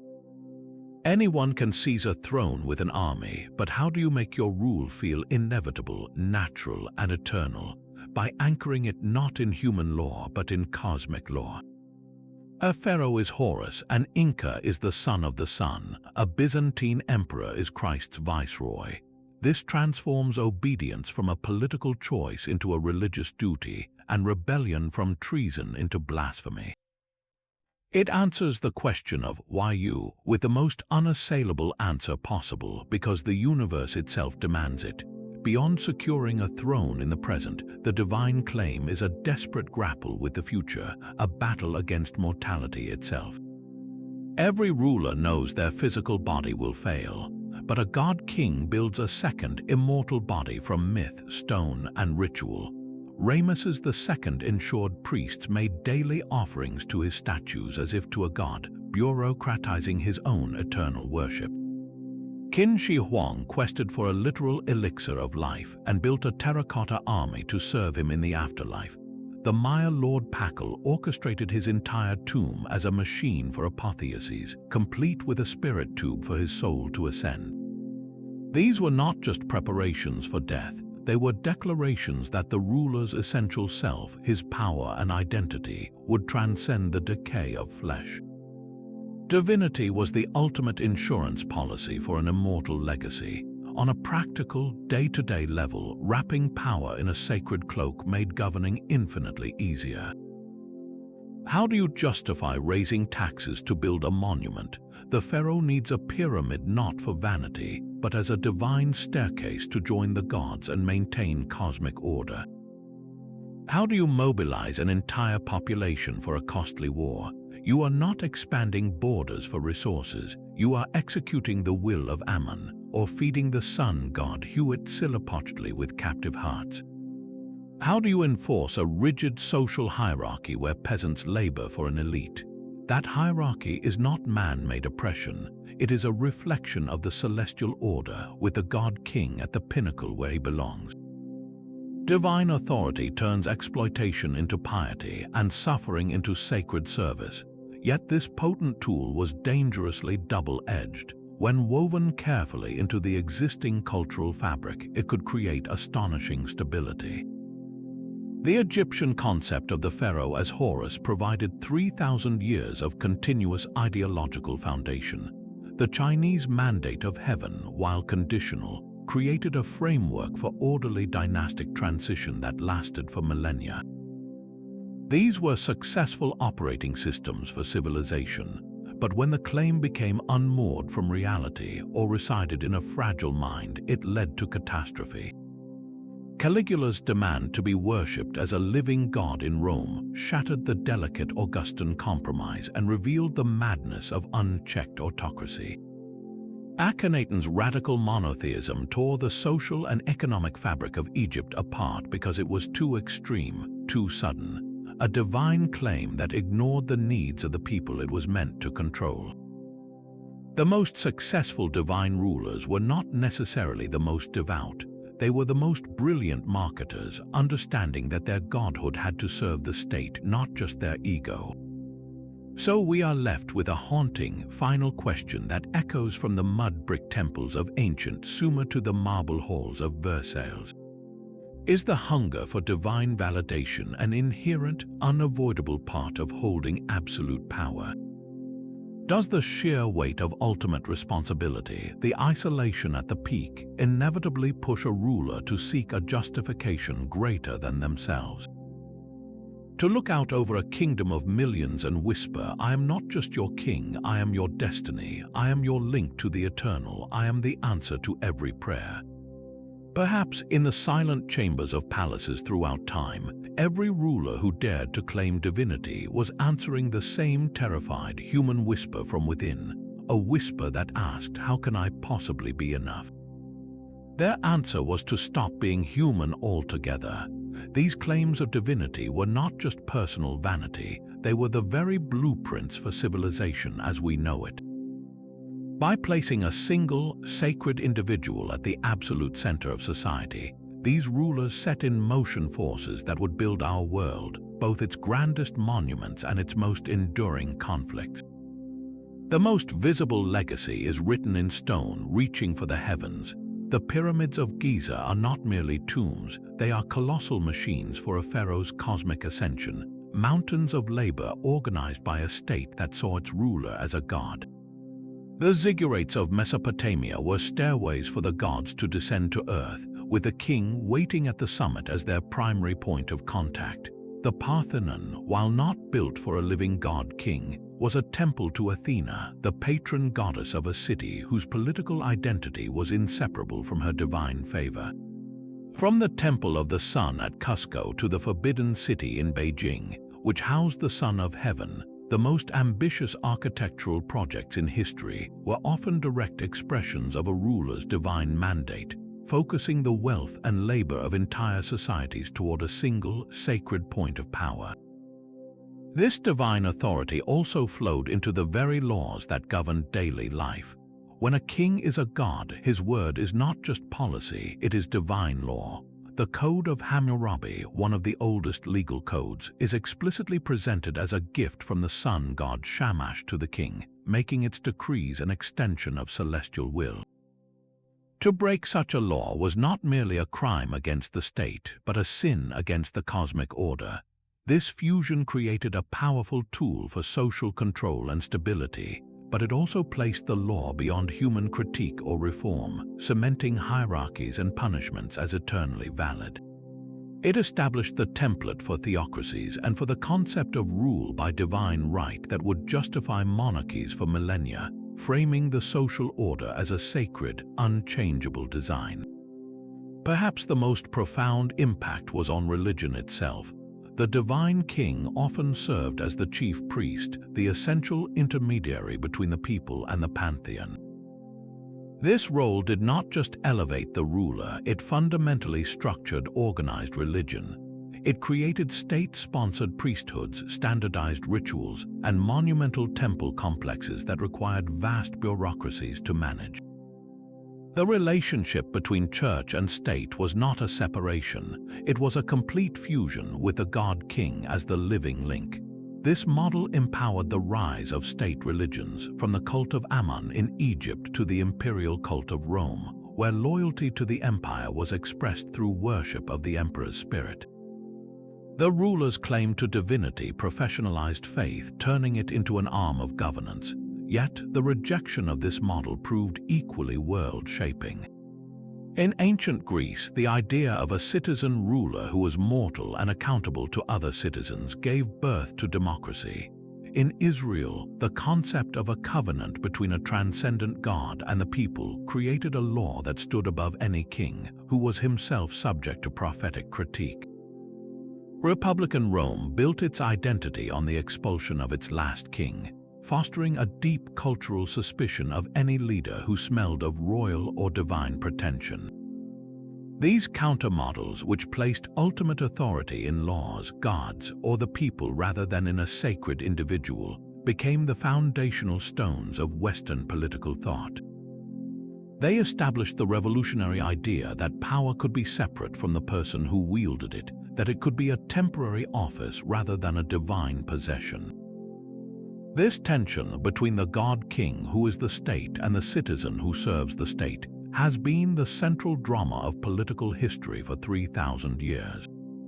One gave us our most awe-inspiring monuments, the other gave us the idea that no one, not even a king, is above the law. From the mud brick foundations of the first city-states to the digital propaganda of the modern state, this single, audacious idea has shaped our world. A ruler looks upon their people and declares, "My authority is not of this earth. It is a decree from the sun, a whisper from a storm god, a covenant written in the stars." We have traveled from Narmer's palette to the cult of personality, witnessing 30 variations on this timeless theme.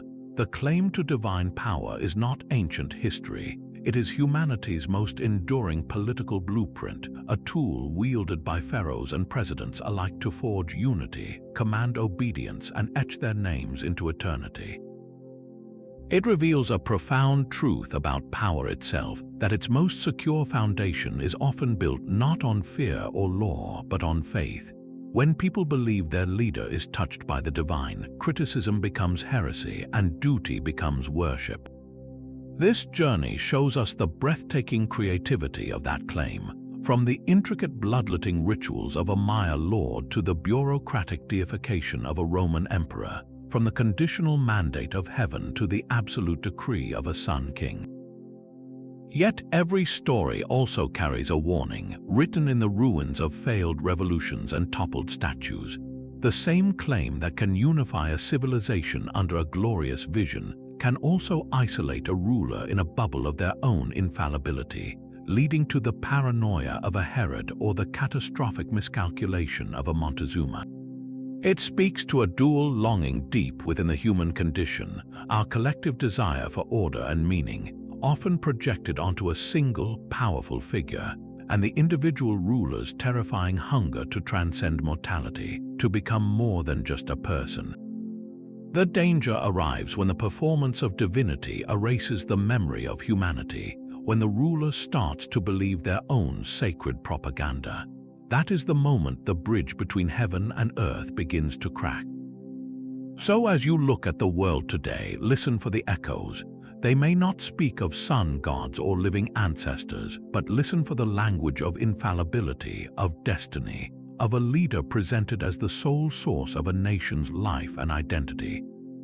The costumes change, the rituals adapt, but the core human drama remains. Which of these 30 rulers left you most fascinated, or who would you add to this list of those who dared to claim the mantle of a god?